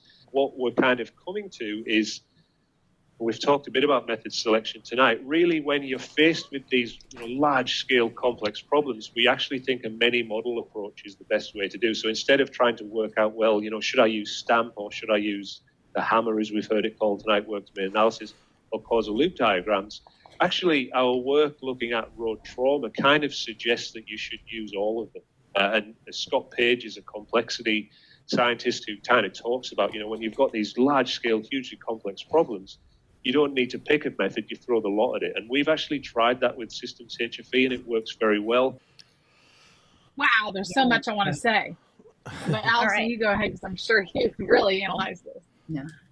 Well, I hope you, like in that work domain analysis, how we kind of had a little section that was blown out with like little boxes. And before, like we did some work around that conductor, sort of like crisis management, crisis actor kind of platforms. I think, Leo, you and Jason and I talked about that at one point a little bit in the protocol stuff, the idea of these conductors of slotting in with social media, like simulations of crises, but it could be also like the real world. And again, thinking about the idea of the octopus, where you have a crown brain, the central brain that sets the goal, and then you have the brains in all of the tentacles, the 8 subbrains, and that they explore local conditions and then come up with solutions to the problems. I feel like that's what the protocol layer is this idea of having a top system, and they will frame it as well-being metrics, right? This is what we're hearing, all like happiness metrics, well-being metrics, socio-technical metrics, and then it will be up to the different units underneath to figure out the solution to the overarching goal. And I can see that being applied to some of these futarchy principles or the quadratic voting and Internet of Things sensors and the wisdom of crowds and these little subunits. Juan Benet was talking about like thousands of flowers bloom, like let many different ideas thrive, that like you'll have lots of different possible solutions to the problem, right? And then in the sort of free marketplace of ideas, they'll decide which ones that would come up. But, I didn't include it because it was a kind of a long clip, longer than I wanted to share. But it was this research fellow from South Korea who had been working with a former research director at Disney Innovation in Pittsburgh. I didn't realize Disney was also had outfits in Pittsburgh. The co-author was a adjunct at Carnegie Mellon, and they were looking at creating individual storylines based on a real-time photo data flows in Disney theme parks. And so what they would use the digital dust, like the metadata tagging, and also artificial vision and extrapolation to put together someone's photo feed, either individually and then running collective comparisons to create story arcs of their theme park experience. And then again, at an individual level and then at a collective level. And they said that theme parks were really useful because, again, it's all constructed. You can't experience the whole thing. So there's a forced choice architecture. And, he gave an example, like if you have a family with mostly boy kids, you're going to hit the superheroes ones first. If you have a family with mostly girl kids, you're going to hit the princess things first. And so they could start to like shape the experience and then predict the next behavior. Now, they were framing all of this as using photo streams as like to create, I don't know, maybe a recommendation engine for an in-park app use. But like we know that Disney is far more integrated into, digital media, immersive reality, consciousness management, defense, overlapping, but the LDS church. Like Disney's, a cutting edge place of, exploring these technologies in a controlled setting and, beloved, part of the American ideal. And to me, I thought, wow, if you combine the comic book, the interactive comic book with this predictive modeling for certain outcomes and this idea of like in a very specific way how you use our digital dust to understand our psychology and our desires and then move that forward across time into certain predictions. It just felt like this in later we're going to be, hopefully we'll have time to look at the energetic landscapes. Like they're using the modeling mechanisms to shape the energetic landscapes to get us to participate in the game in a way that I think the system hopes to optimize for productivity, right? And clearly underlying all of this risk is the insurance stuff, which Leo, that's your bailiwick too. I was going to mention too, for those who don't know, Disney is not just Disney, the channel on TV, and Disney, the theme park. They are a massive media conglomerate who owns a lot of things that you wouldn't even suspect that Disney owns. I was trying to find a list of some of their properties, but they are one of the top 5 media conglomerates in the whole world. They own a lot of stuff that's beyond just the amusement park and all of that. So I was trying to find maybe I'll try to find a list or something. Anyways, I just thought I would point that out, that we're not just talking about an amusement park and a kids TV channel. They own news stations and all kinds of stuff. So. And very involved in Jason, remember that video that you sent us? It was about the Fast Pass, and that was a real eye-opener for me in understanding. I think, Leo, you were talking about the guardrails they set up, or maybe it was Jason talking about the guardrails they set up. But then you're in this theme park, and over the decades, they've studied traffic patterns and human behavior and incentives and dangling this carrot and giving them this option, and so it's been decades of studying that, and that Fast Pass video was excellent, and I had never thought about that piece of it. And then this mini model thinking map that you've got, Alison, here of the Paul Salmon, thinking of the topography and all these layers that they have, and he's saying just don't just do this model or this model, you can do all these overlaid. And it reminded me of that hexagonal, they were talking about with Uber and the geospatial tiling, is you could overlay something like that onto this too, and looking at us all as like little nodes that they can track and study our behavior in that way, which Disney kind of does on a smaller scale.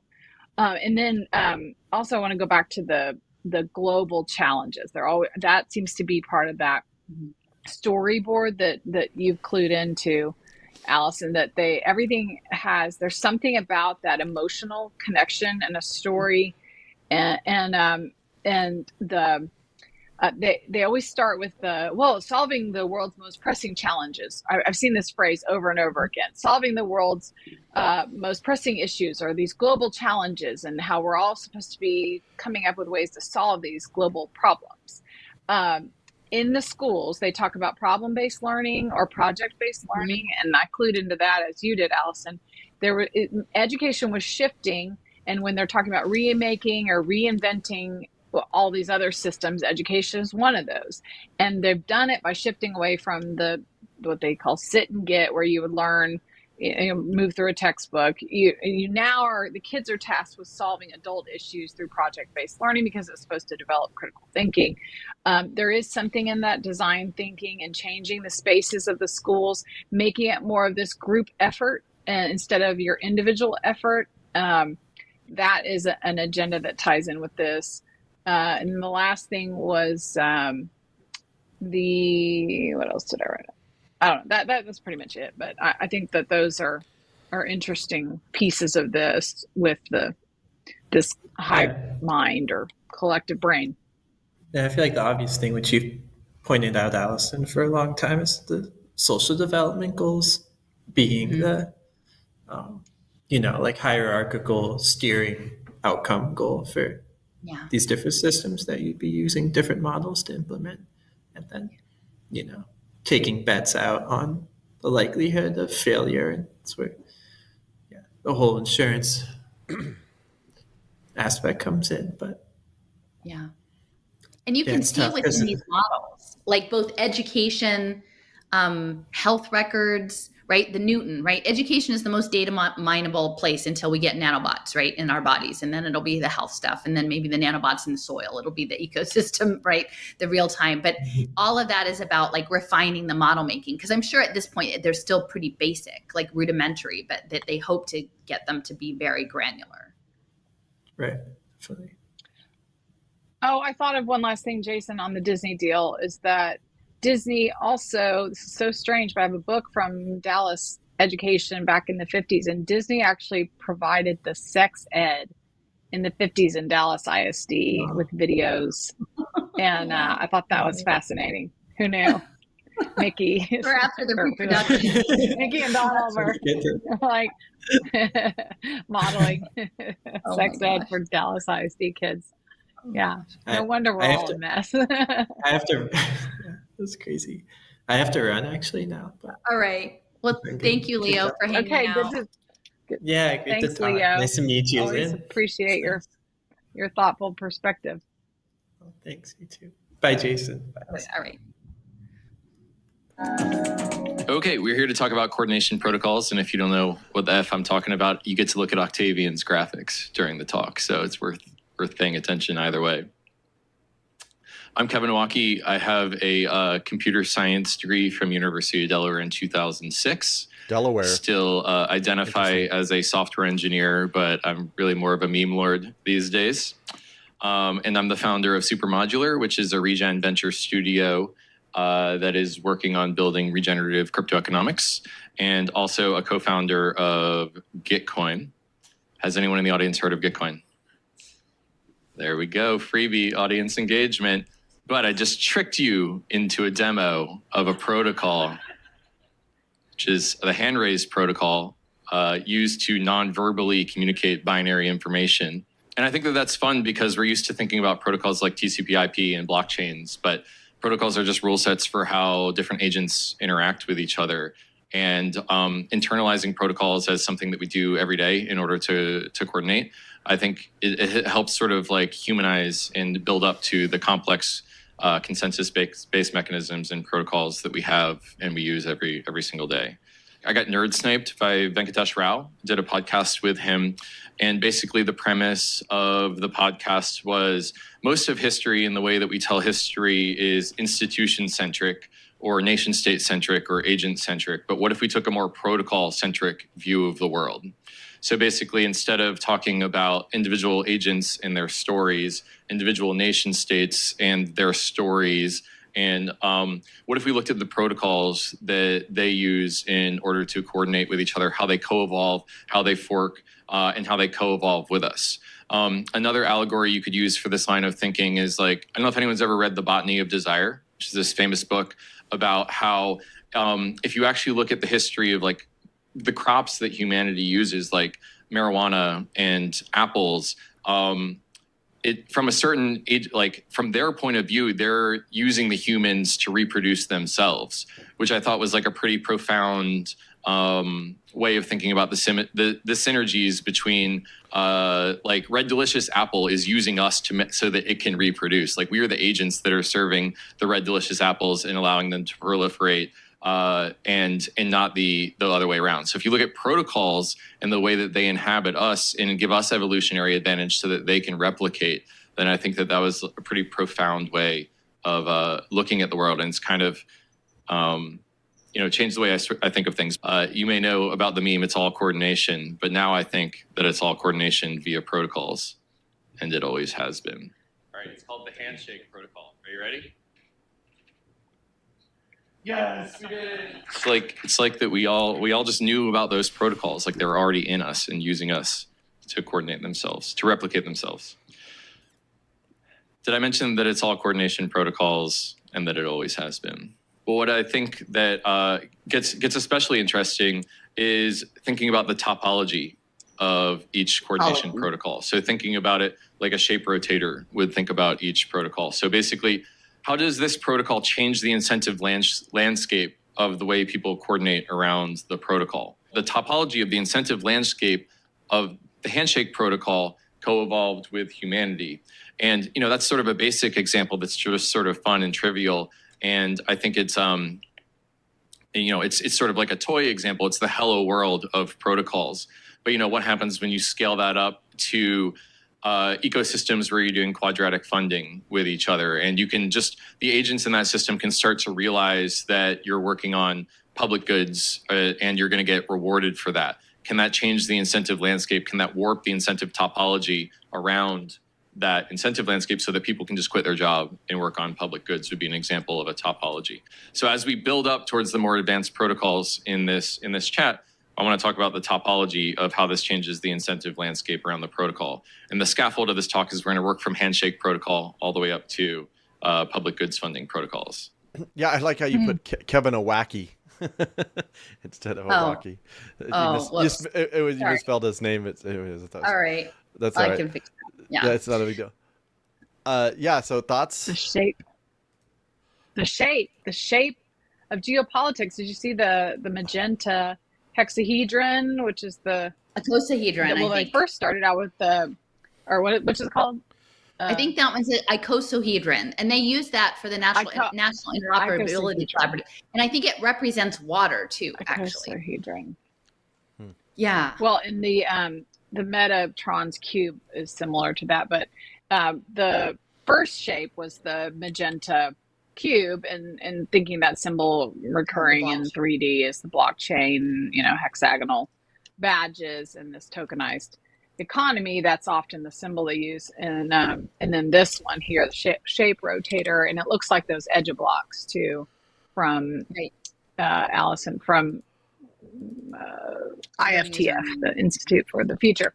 Learning is earning. You get your badges and you're okay, keep going. So well, I put this in because clearly, Kevin Iwaki is someone who's very prominent in the space around public goods, digital commoning, protocol layers, and he works closely with Michael Zargam and Griff Green, and they're all, I've made a map of a lot of this sort of Ethereum type of space and the coordination mechanism. And what was interesting to me, so later on we'll see more from Guerrero about these energy landscapes, but he was making it very real in the protocol layer, in the incentive structure, right? He kept talking about topology. And topology is like changing the shape of something without tearing into the surface area. And so one example of topology is the idea of through like digital manipulation, you could turn a donut, like a torus, into a coffee cup. Like you could sort of remake it and the surface area would still be congruent, but you could turn it into a different shape. And so within a landscape, they're saying you could change the incentive structure to accomplish different ends. And that's what the smart contract layer is going to be. And for me, what stood out, and I don't know, maybe again, just listening to Adrian Tchaikovsky's, science fiction novels and this idea of a bacterial colony seeking novelty and curiosity and new experiences tends to colonize and occupy all living bodies, including the humans, to get their view of the world. But in doing so, sort of, essentially devastates the body and freezes them in time and makes them dysfunctional. And, you know, when he's talking about the botany of desire and that agricultural crops, you could look at it as though they were using us to replicate themselves, or that these protocols were embedded in us to replicate themselves. You know, and even I see like Bratton, the way he's speaking, it's sort of disjointed and uneven for someone you would think would just have would be a much cooler operator. You know, I do seem to, I'm starting to wonder, with all the emphasis on the microbiomes and the slime molds and the bacterial colonies and the computational aspects and changing what it is to be human, like if there isn't something that's colonizing our biology to push us in a direction of, you know, this guided evolution, right, towards being computational. So those were the things that stood out to me. One, like the innate aspect of protocols in a coded cultural context, which Guerrero talks about a lot, the importance of context, that can either be in real life or in a digital format, and the topological aspect of it and tied to an incentive structure. Those things are really important. And he is a key player in this space of, again, looking at digital public goods, that the thing that they're going to roll out next in the face of quote unquote authoritarianism, which, yeah, it is, but they've already got in their back pocket the answer, which is going to be a digital commons and digital public goods that will be all incentivized by the protocol layer. Yeah, exactly. Yeah, I don't really have anything to add to that, but yeah, Kevin, you said it. Yeah. Oh, wait, can you say where this is, Jason? What's that? That was at that event with the Ethereum Buterin, the it's not the Zoobaloo, whatever, the Zoozaloo or. Oh, was this from that event? Yeah, this was at that event. Okay, yeah. Oh, can you say what that event was? So well, yeah, what's the name of it? I always get the name. At the very beginning. Zazalu? If you go to the beginning of this clip, okay. It's all the way to the beginning there. Oh, Zoozalu. So yeah, they had this experiment. It was over a month long. 2 months. Was it 2 months? Okay. Yeah, so it was 2 months, and it was kind of an experiment where they brought different players from different backgrounds, from synthetic biology to crypto to AI, and they brought all these people together and did this kind of experiment around. It was like co-living.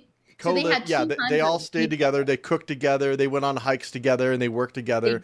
But they also were like experimenting with like the networked state, sort of like a digital networked state. Yeah. And then they would bring in experts to the established group of 200. And again, it was a 2-month commitment. So I'm not sure who was footing the bill for this. Vitalik Buterin and the Ethereums, they were sort of the hosts or the instigators of this.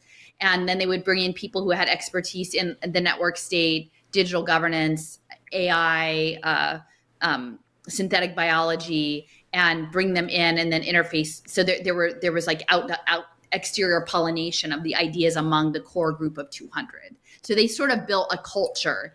And I think what's coming is that this is the emergent, nimble, experimental phase, and then depending on how that all works, like eventually the learnings from these experiments will get plugged into the bigger players like the IBMs, the Hewlett Packards, the Ciscos, the Oracles down the road. Oh, is this what are you playing that clip? Because we do have a flashback from we do have a clip. Okay, yeah, where there were the prototypes and all that. Okay, it's in Montenegro. Yeah, this just happened. You know, this is very, very recent. Like that video I sent Alison, like just came out. I sent her the one with Vitalik, an interview from the Bankless. But yeah, that just came out the other day. So I just learned about this city community. And so again, these protocol layers are going to create these just-in-time guilds. And this is something like in the science fiction space, Cory Doctorow that I'd read about, like a lot of his writings are based on these like non-material, non-geographically based guilds of people who have shared common interests. So these are all of the topics. Look at that building. Yeah. Yeah. It's all this beginning. That reminds me of the Tower of Babel. It looks like the Perot Museum in Dallas. It looks like post-apocalyptic. I don't know. Strange. Well, the architecture. Who's the architect in Barcelona that does all the Gaudi?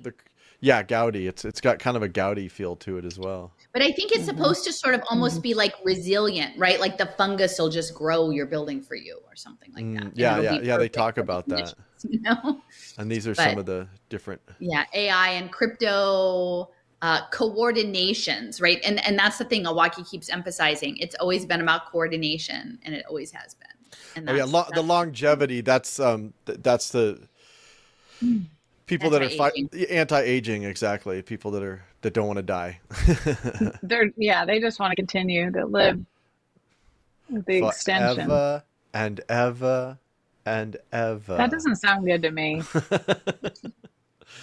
Yeah. Where are they going to have room for everybody? We'd all just have to live in like pods because there won't be room for everybody and everybody's a robot. Well, yeah, there's so many people who talk about depopulation. I'm like, that's not the thing. That is not the thing. That's not the thing. Yeah. It's domestic. They're not trying to kill us. They're trying to make us sick and dependent and extended in this reality. Well, I just think, have you seen The Shining? The two little girls, and they're like, "Come and play with us forever and ever." There's the twinning. The twinning, the digital twins. The twinning and The Shining. Okay.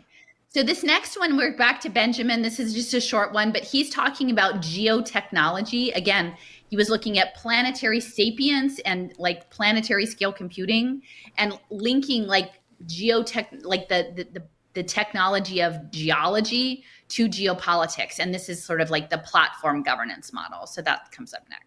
The relationship, and I've hinted at this already, that the relationship between technology and politics is one that's very intertwined.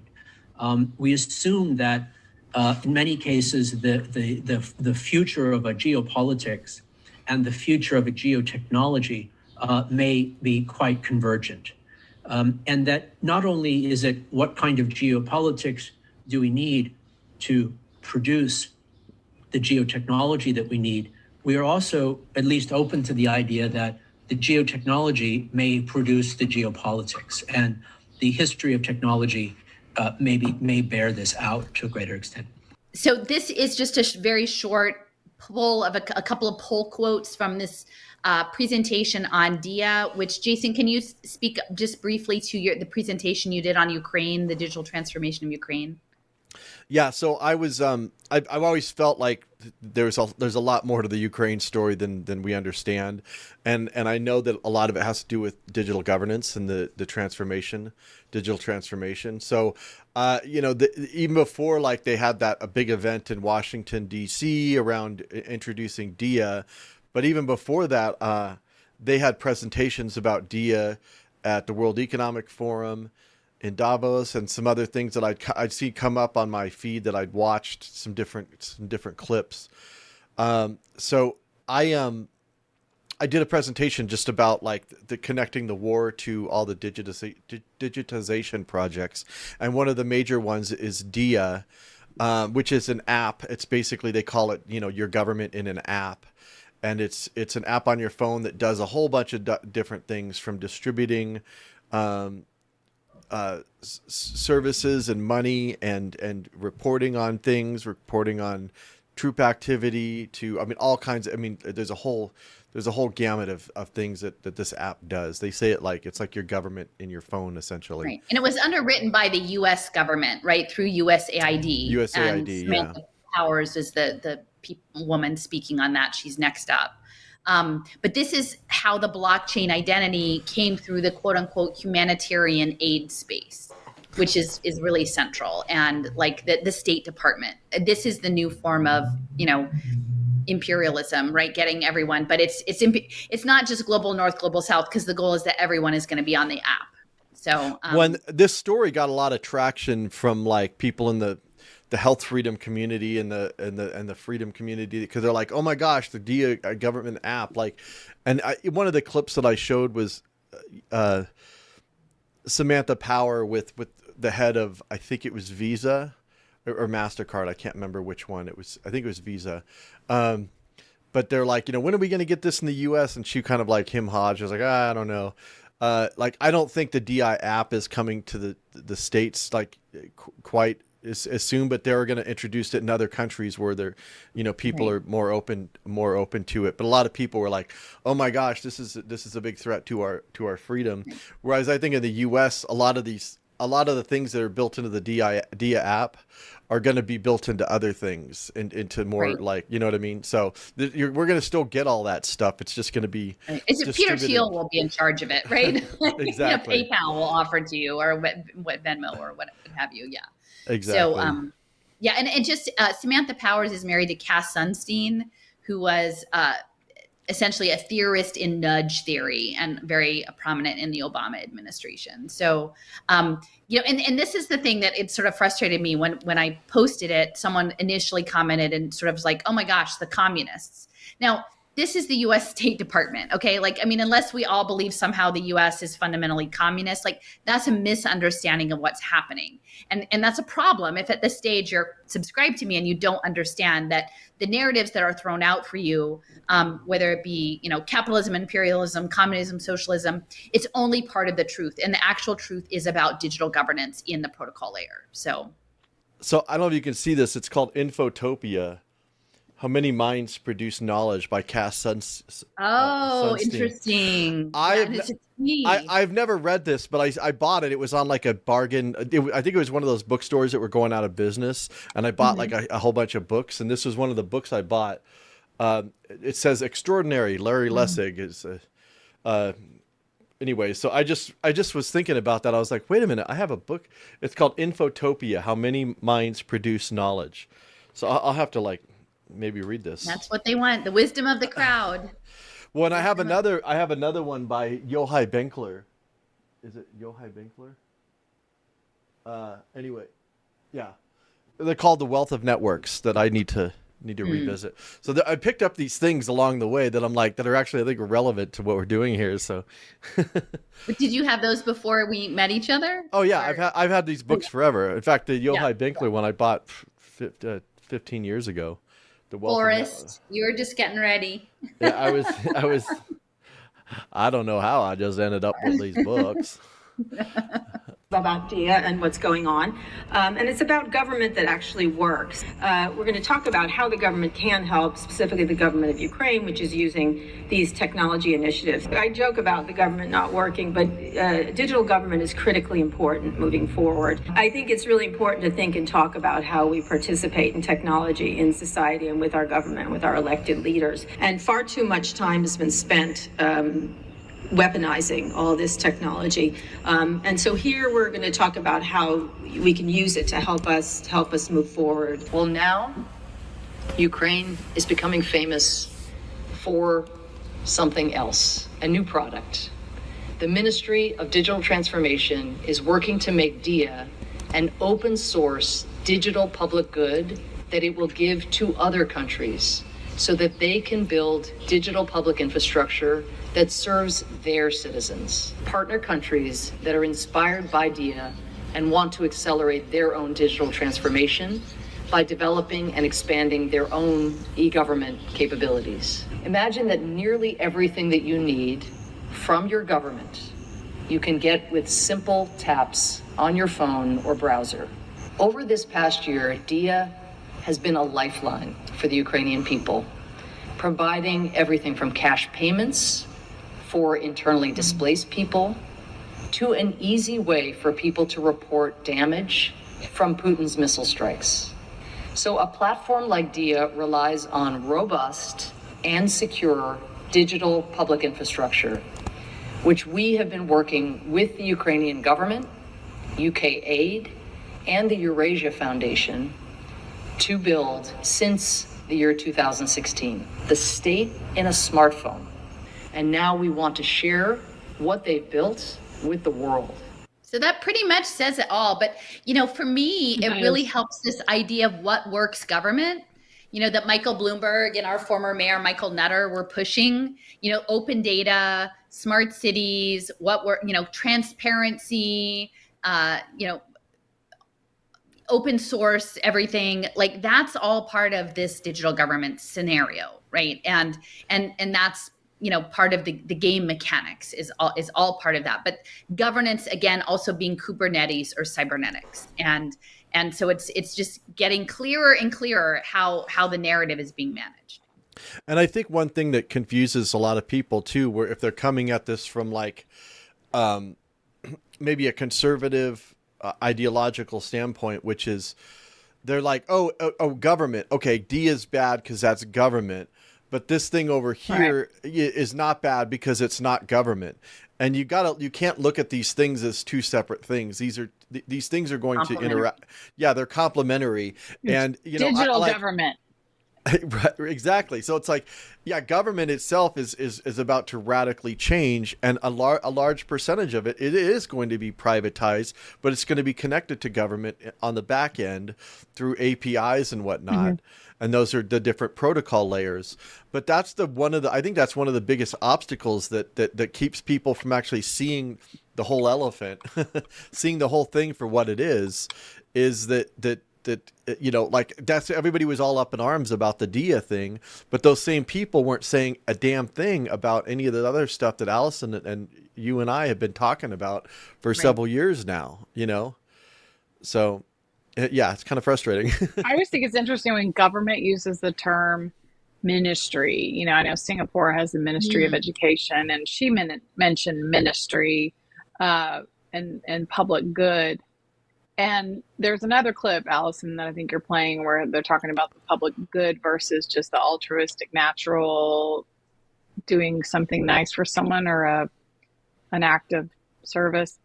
That term public good is also used for education, at least in Texas. They'll say it's the public good, and that's it's in our Constitution to provide for the public free education.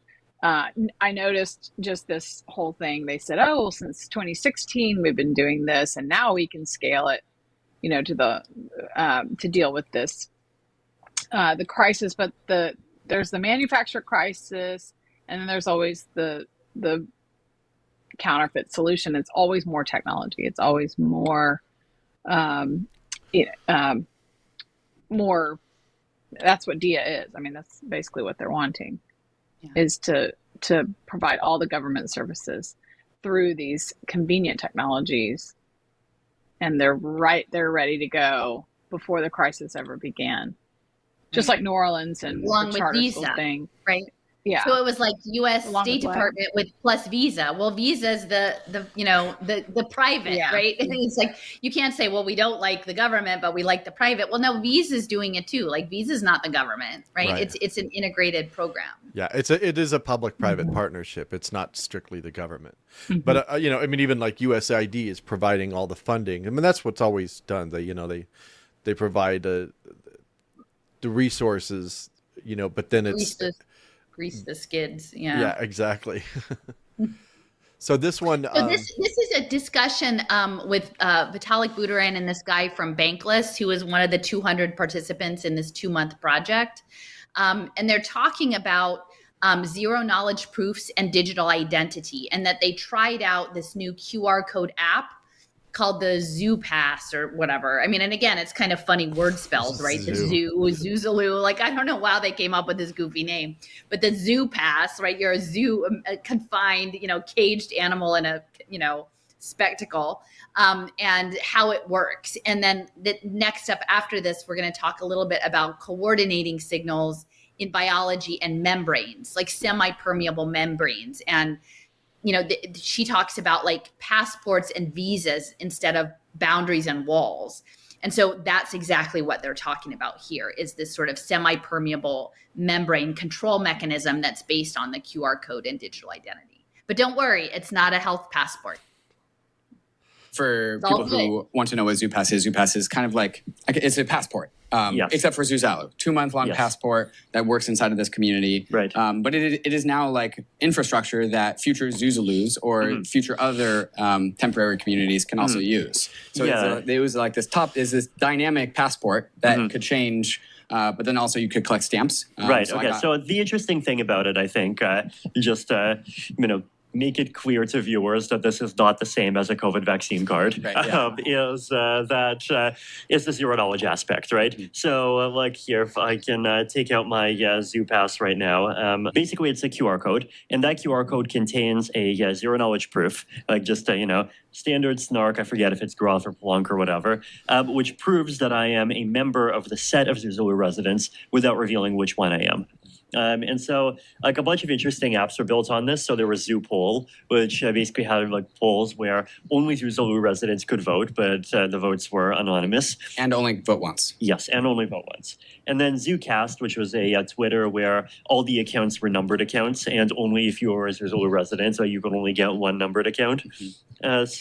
So, like a lot of really fun online stuff happens. I mean, they're used for just like physical gatekeeping for events when capacity got limited as well. And then there's stamps, which are the ZooPass equivalent of popes. So like I was a cook for one of the community dinners, and I got a pope saying that I'm a cook. And then what else? You'll be getting one for being on the Bankless podcast here at Suzano as well. Indeed, perfect. There's like a bunch of really nice popes that have been going around. So, by the way, the Pope, they're not talking about the Pope.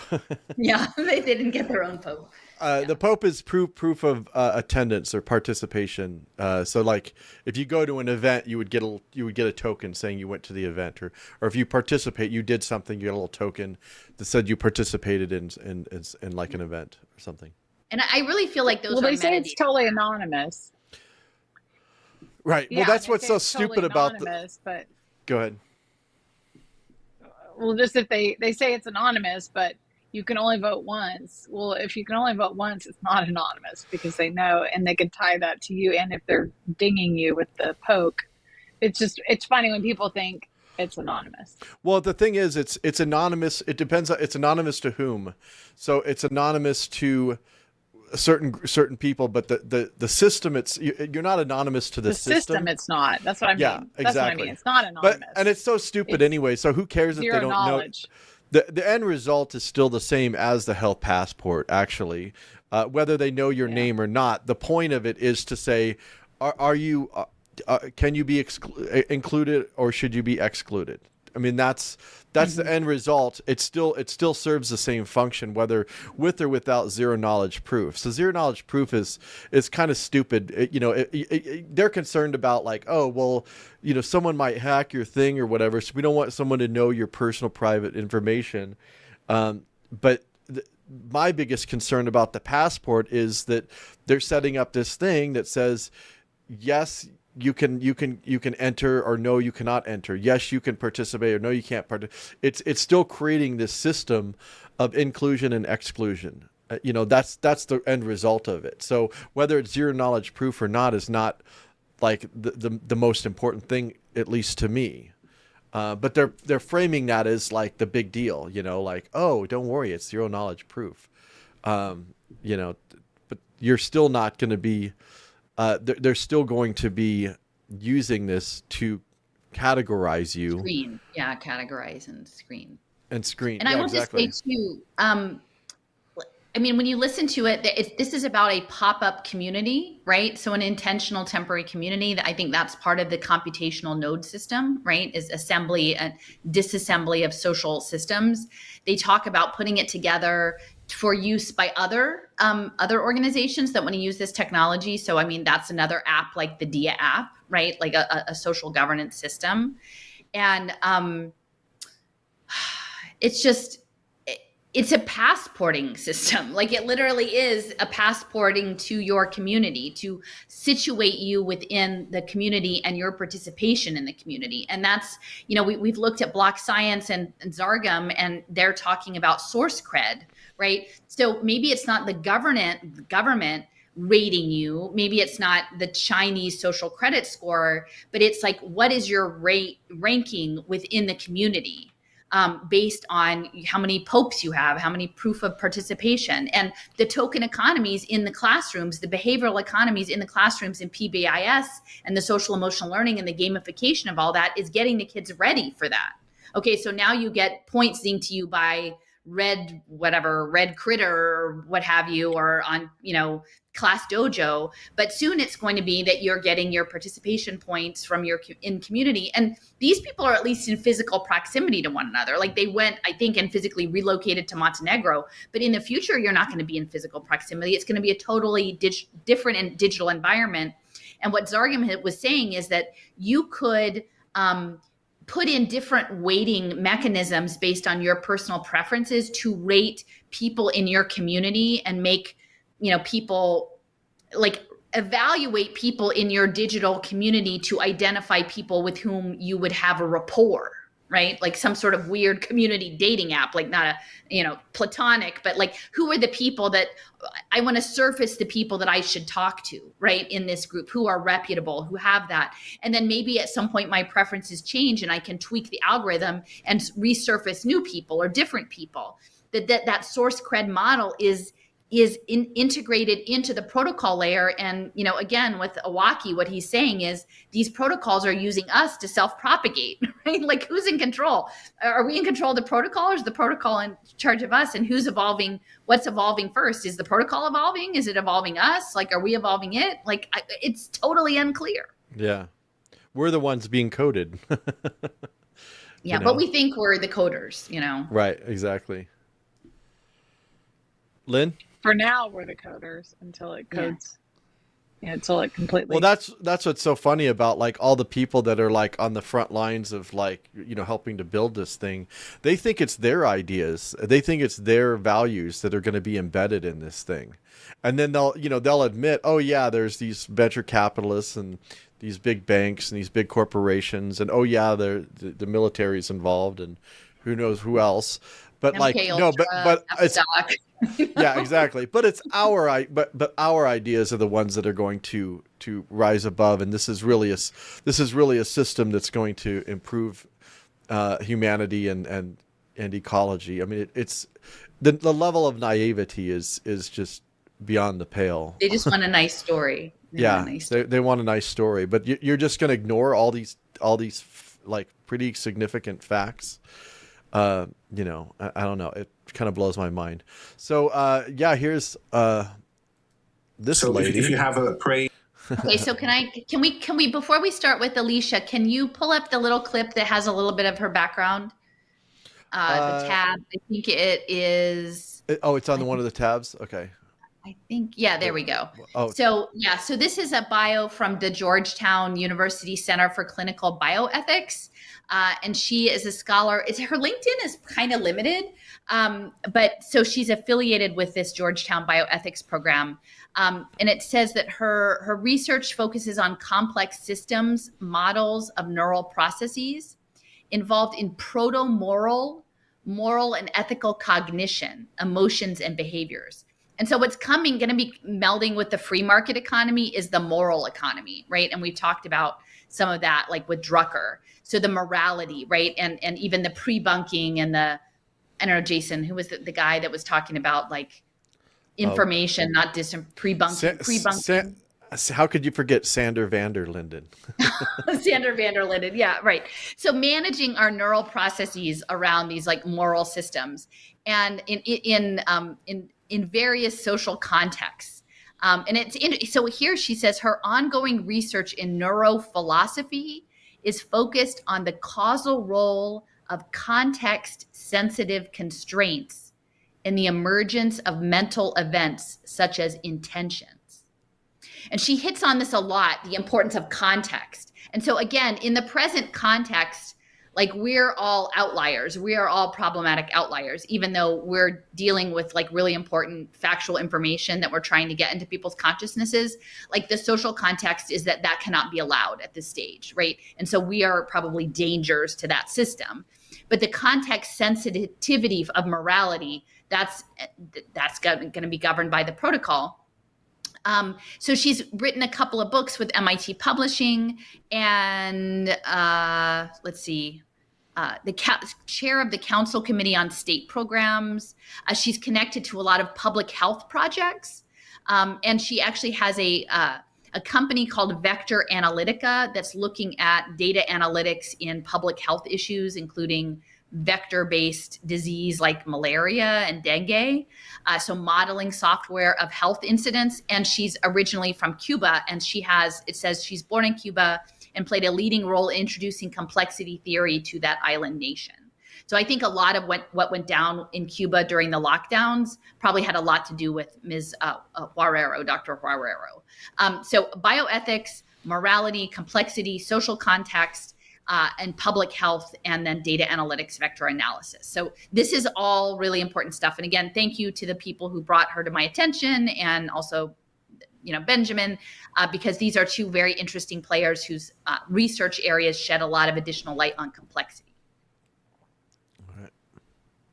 So if you have a prey-predator relationship, so you have gazelles and lions, over time they mate each other faster, so the fact that they're sort of become codependent and that their evolution becomes intertwined actually makes them a system in themselves that then within the wider environment gave them some advantages. Right.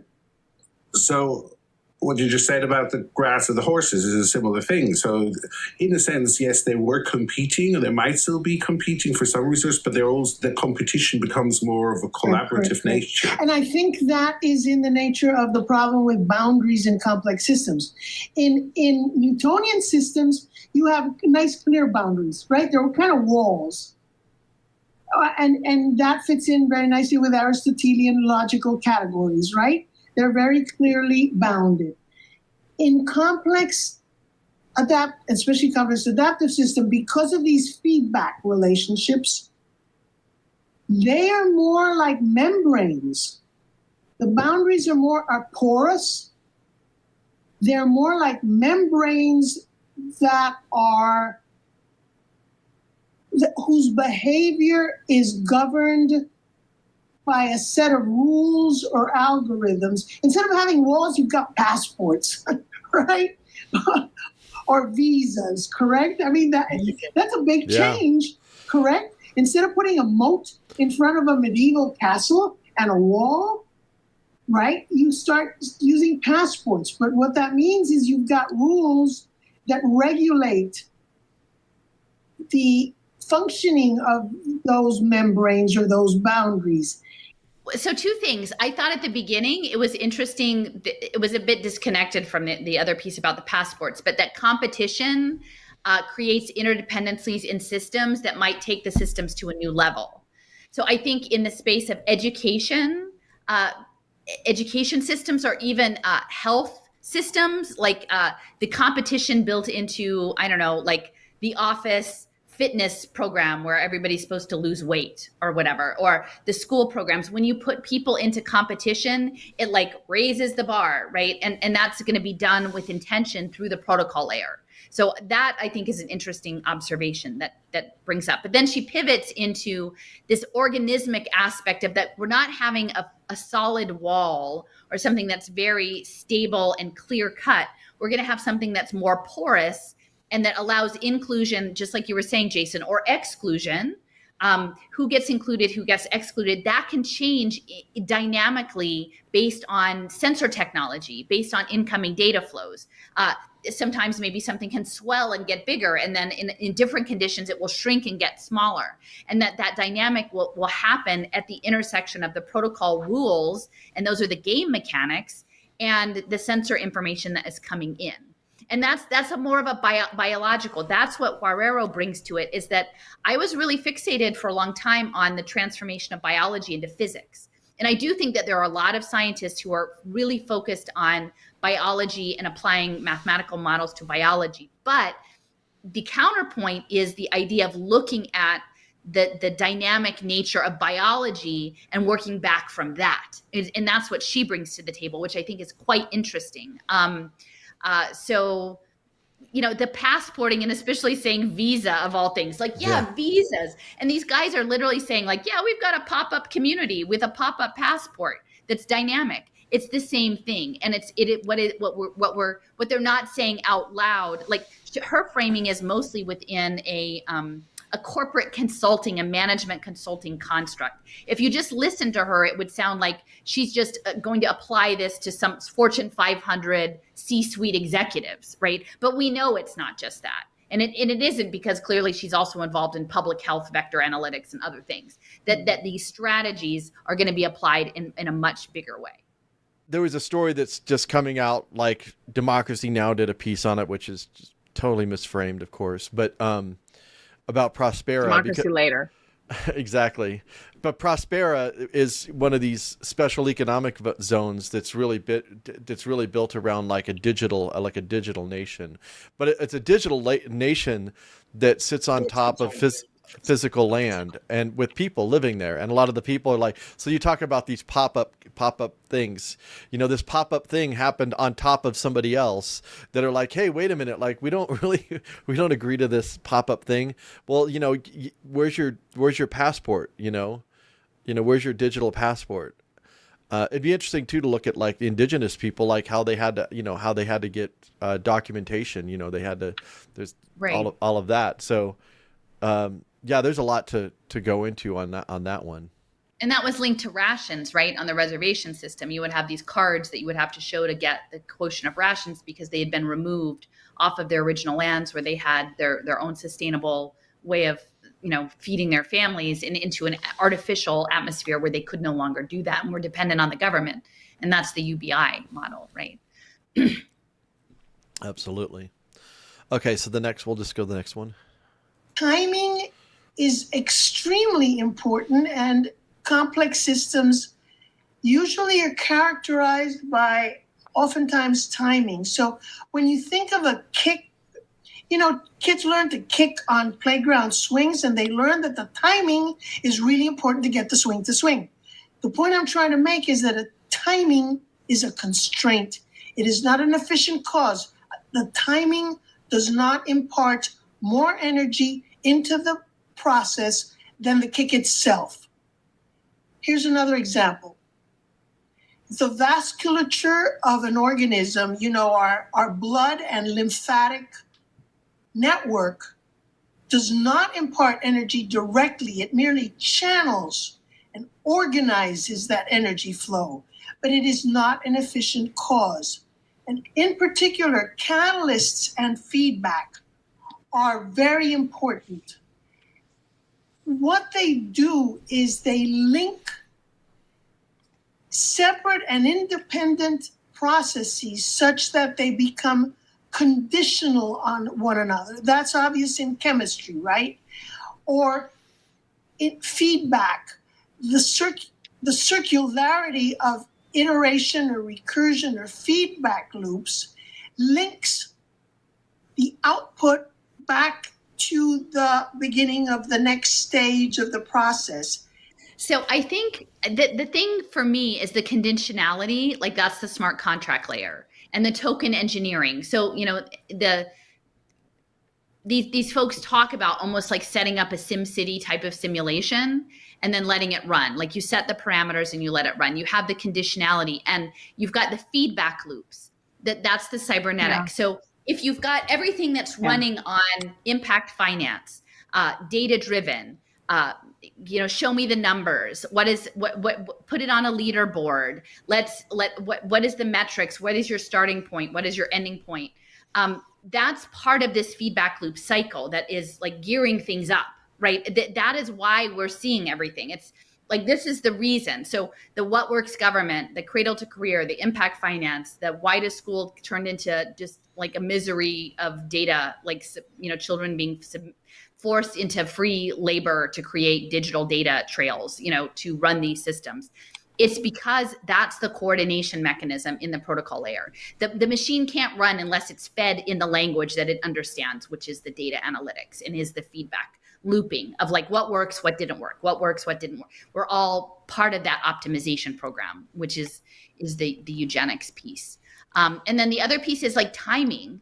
And I think that the timing is, again, several times throughout, she talks about composing, orchestrating. Timing. There is a flow to the music. And I mean, I know you guys are so much more tapped into that than I am, but there is something about the tempo, the timing, the rhythm, the cadence. Even in an orchestral composition so you run this and then you bring this idea back in, right? And then you run it some more and then you bring, like, those feedback loops are part of like musical compositions, themes, right? You've got themes, you've got sub themes, you bring them in and you organize it as a landscape of sound, like a sound and emotional, like a consciousness memory scape of through music. And to me, it's all interconnected.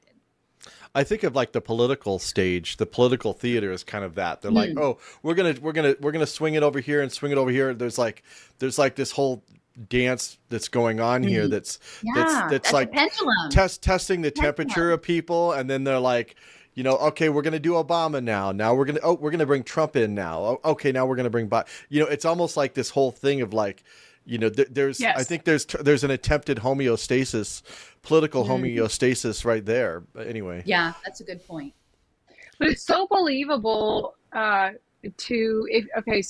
she talked about the feedback loop. So there's the catalyst, and then the feedback loop, the circularity, or whatever word she used. Look at that symbol that they've got it says boundaryless, and she's got the infinity symbol there. It's interesting that the name is boundaryless. So she doesn't want any boundaries. What they're doing, they don't want any boundaries, but they want to create these boundaries for us within these camps or these teams, where within those there are the feedback loops. So you've got this that triggers this, and that triggers that, and the response that you get when talking about the political landscape, absolutely, it's like trigger events.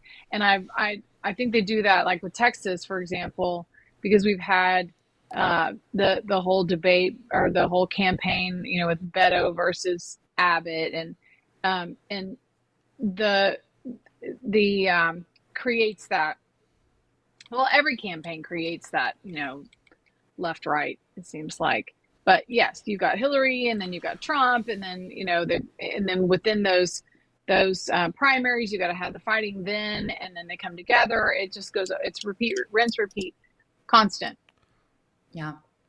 When there and are the catalyst, the idea of the catalyst, a catalytic event, the catalyst is huge. Analogies, right? Like that, they understand it as chemical. Like when you hit these conditions, then these things come together. And that I think they have planned out a playlist of events. Like I'm sure that they have subplots and backup plans and different things, but they're just like dominoes. They just fall. And then there are these certain triggers that move in. So I know that we're running out of time. Well, and the weather is like that. I know. We talk. We like to talk. Well, I was thinking too, we could, because we have a lot more clips. If we want, we could try to schedule another one of these and do it in 2 parts. And then I think that would be maybe we can get Leo back. Yeah, I think that would be good. But we can go a little bit, I can go a little bit more. There's one more that I would like to show. No, we need to end. The energy. Okay. And I don't know, can you scroll down a little bit more? Yeah. I don't know why I put it so far at the end. It's that, wait a minute. No, is that it? Synchrony, is it number 23, 25? Look under the contextual terrain. Yeah, so maybe you want to close on this one? Okay. Because I'll close with this image because and I'll close with this image. Yeah. So I just want to open with this. I can readjust the playlist, so we'll keep track of it. But so she's talking about this image, and it's from this guy Wadlington, I think, from maybe the 1920s or 30s. And now he knew people like J.D. Bernal, and Bernal was the guy that we should put your brain in a cylinder with some liquid and live through haptics. And he wrote that in the 1920s. He was a high-level crystallographer with the UK government. And so he was part of this milieu, even though it might seem odd. This is a very old diagram. It's probably 100 years old by now. Maybe not quite, but close to it. And she calls it an epigenetic landscape. And so on it is a ball at the top, and there's a slope with like a rippled landscape. And this is these energy gradients. When Awaki, who was talking about like the incentives, like the incentive structure in the protocol layer. And so she's very fixated on the physics. The materialist is that you move things by pushing them, by putting energy into the system. Where in complexity, you don't put new energy in, but you contour the landscape, which to me seems like it would take energy. So I'm not sure how that exactly works, but you create the conditions that preference the outcome that you want, the actions that you want. And then that would be done through doing the token engineering. So on the one hand, you've got a ball, which would be us as an agent, or it doesn't necessarily even need to be an individual. It could be a society. It could be a designated guild, pursuing a quest. That could be the ball. And then you want the landscape to operate a certain way to get the ball to a certain destination that's predetermined, that the ball might not even know that that's the predetermined destination. So in the image adjacent to it you're looking as if you're under the rippled landscape to see what's propping it up, like where the hills are and where the valleys are. And there are these systems of sort of vector lines that are propping it up, almost like you could play those lines like a harp or like a guitar to pull them down or push them up. There's this, if you were sort of steampunky and there are pneumatics or something in that, like you could play the strings underneath the terrain to guide the ball in the direction. And then the ball might just be rolling and following the path of least resistance and not really even knowing that, like, it's feeling like it has agency in the system, but it's not realizing that, over the next horizon, the terrain has totally changed based on your past behavior.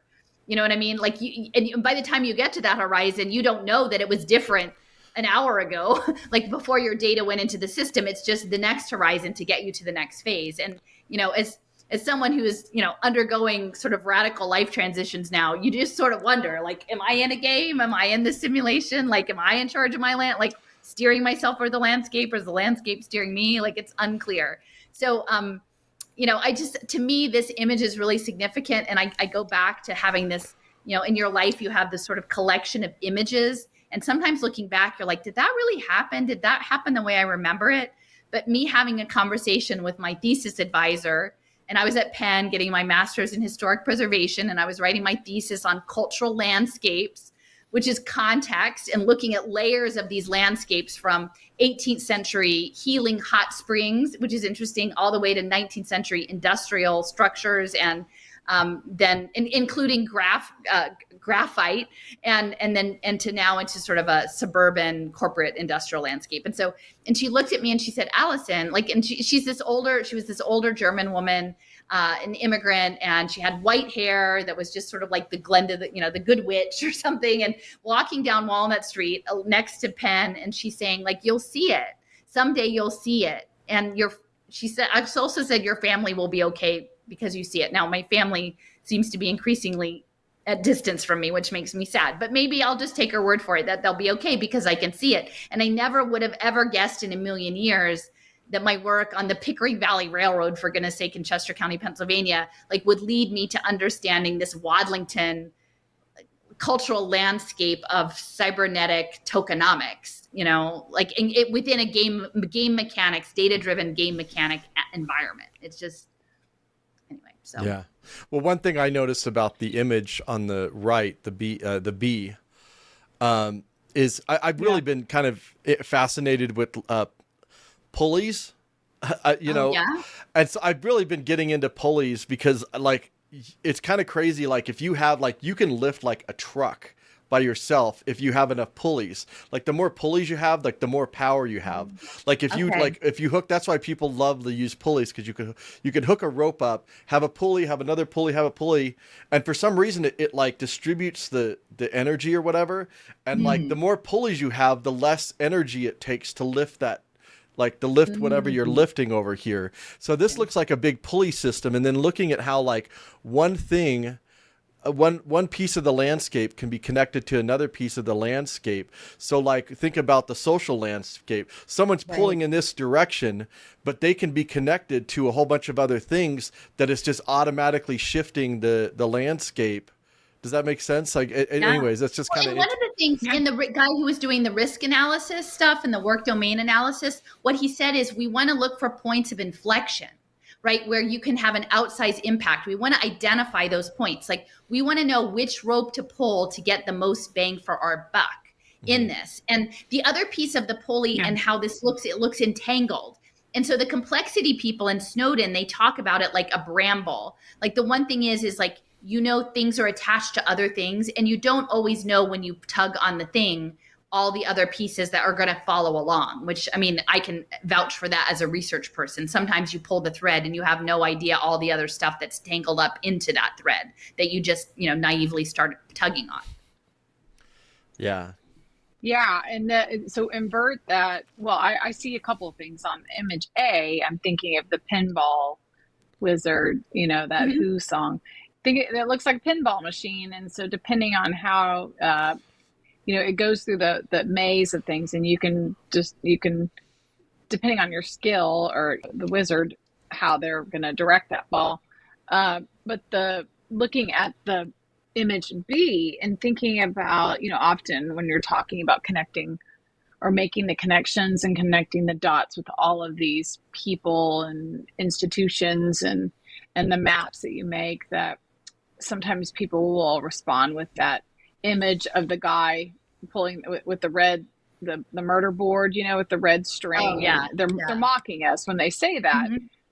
But if you do invert this, then it's that is exactly what we're looking at. So it may not look like it's connected to the average person, but when you understand all of these different triggers and different nudges and initiatives or agendas, then they are connected, and whether they know it or not, it is. Right. And so we've just shown the cause and effect of that. Yeah. Well, and that's the thing is, I think if we can set aside blame or judging everybody that's involved, which again, it's not easy to do. And I'm not saying I'm the best at it. And, clearly I didn't know that was an option. But when you can put that down of assigning, they know and they're bad, or how bad are they, or how much do they know, or are they controlled op, which is a word I don't use, and all of these things. And I'm like, well, if what it is in a complex system, things are so entangled that there's almost little pegs holding down these different strings. You don't really know what's a couple degrees removed from you, and the game mechanics incentivize you to simply do your job.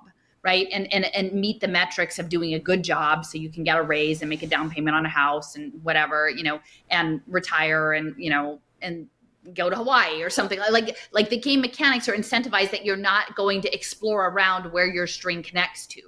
And so I think that is really useful in terms of, again, when we get into a blame game or a hysteria game, it makes it harder to sort of just look at with levelness at oh, it really looks like this, right? And did we agree to this? Can we talk about what this looks like, what the unintended consequences of this are, what it means for our agents, our actual agency, given by God as creatures on this earth to have, an experience that we pursue our own pathway as opposed to being steered on a cybernetic pathway. Yeah. Well said. And I'll close it also with looks like this an MC image. Escher. Oh, yeah. And I'll close with this image because I really like it. This is a standard epigenetic landscape that Conrad Waddington formulated, I don't know, 50s, 40s, I don't know. But imagine if you only thought in terms of energetic power relations. All people would think of is pushing the ball here to counteract gravity and try to get it over this hump. But if you look at the right-hand image, you realize that it's all these underlying constraints that are creating the landscape, that if you were able to adjust the constraints that produce the landscape, you would change the topology of the landscape and the system might go in the direction that you wanted it to.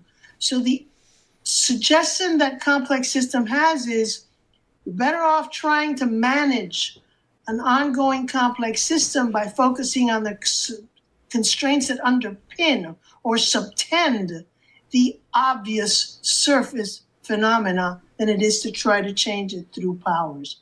Yeah. So to me, that was just everything. When I got to the point and I saw that diagram, I'm like, that's it.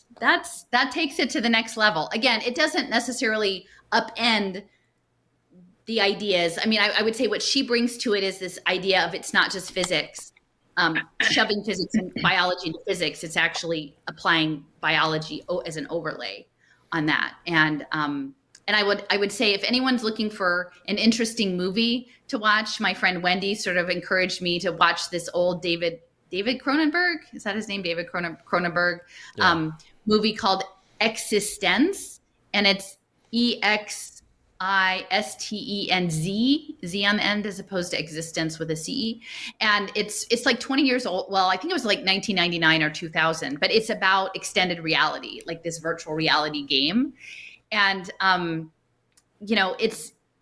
in biological computing, like a huge piece of it is these organic, because Cronenberg's sort of gross with his whole body, like goopy body kind of stuff, and that they grow these biological components for the gaming consoles, which plug in through a umbilical cord type of cord to a socket at the base of your spine. They put a portal in at the base of your spine, which is also like chakra and Masonic and all of that sort of stuff. And you plug in the umbilical cord, and your body runs the gaming console. But the pieces of the console, which looks sort of like nipples and different things, like it's not mechanical looking. And as we understand it, were grown in synthetically engineered organisms like amphibians and different weird creatures. And then they would take them apart and then use the various bodily biology parts of those things to make the gaming consoles. And so again, it's this, I think that what we're moving towards is organic computing. Like we're moving away from something that looks like a silicon chip with little lines and like in math and hard shapes. This next phase of optical computing, light-based computing, other things, I think is going to look more biological. It's going to look more fungal. It's going to look more bacterial. It's going to slime mold, all of that. The computing is going to start to transition, and we probably need to get it in our heads that's underway, because they're going to steer us there. Well, they say they want the technology to be invisible. I mean, at a certain point, you won't even see the technology. It won't even be visible to you. Yeah. Well, I think that was a good. Yeah, we did a good run. Yeah. I have a lot more clips, so I think we'll just come back and we'll do another round. And I'm going to be bopping off to Seattle middle of next week, so might be a week or so before I get all situated. But well, that's enough for people to start on. Thank you, Lynn, for on that. And we can put once this goes, we'll run it. I'm sure we can stream it at some point. And I can put the link to the all of the playlist if people want to go back through them themselves. And so I sort of curated it in a way I thought the ideas flowed from one to the next. Yeah, I thought it was well organized. Yeah. I get it. I don't like it, but I get it.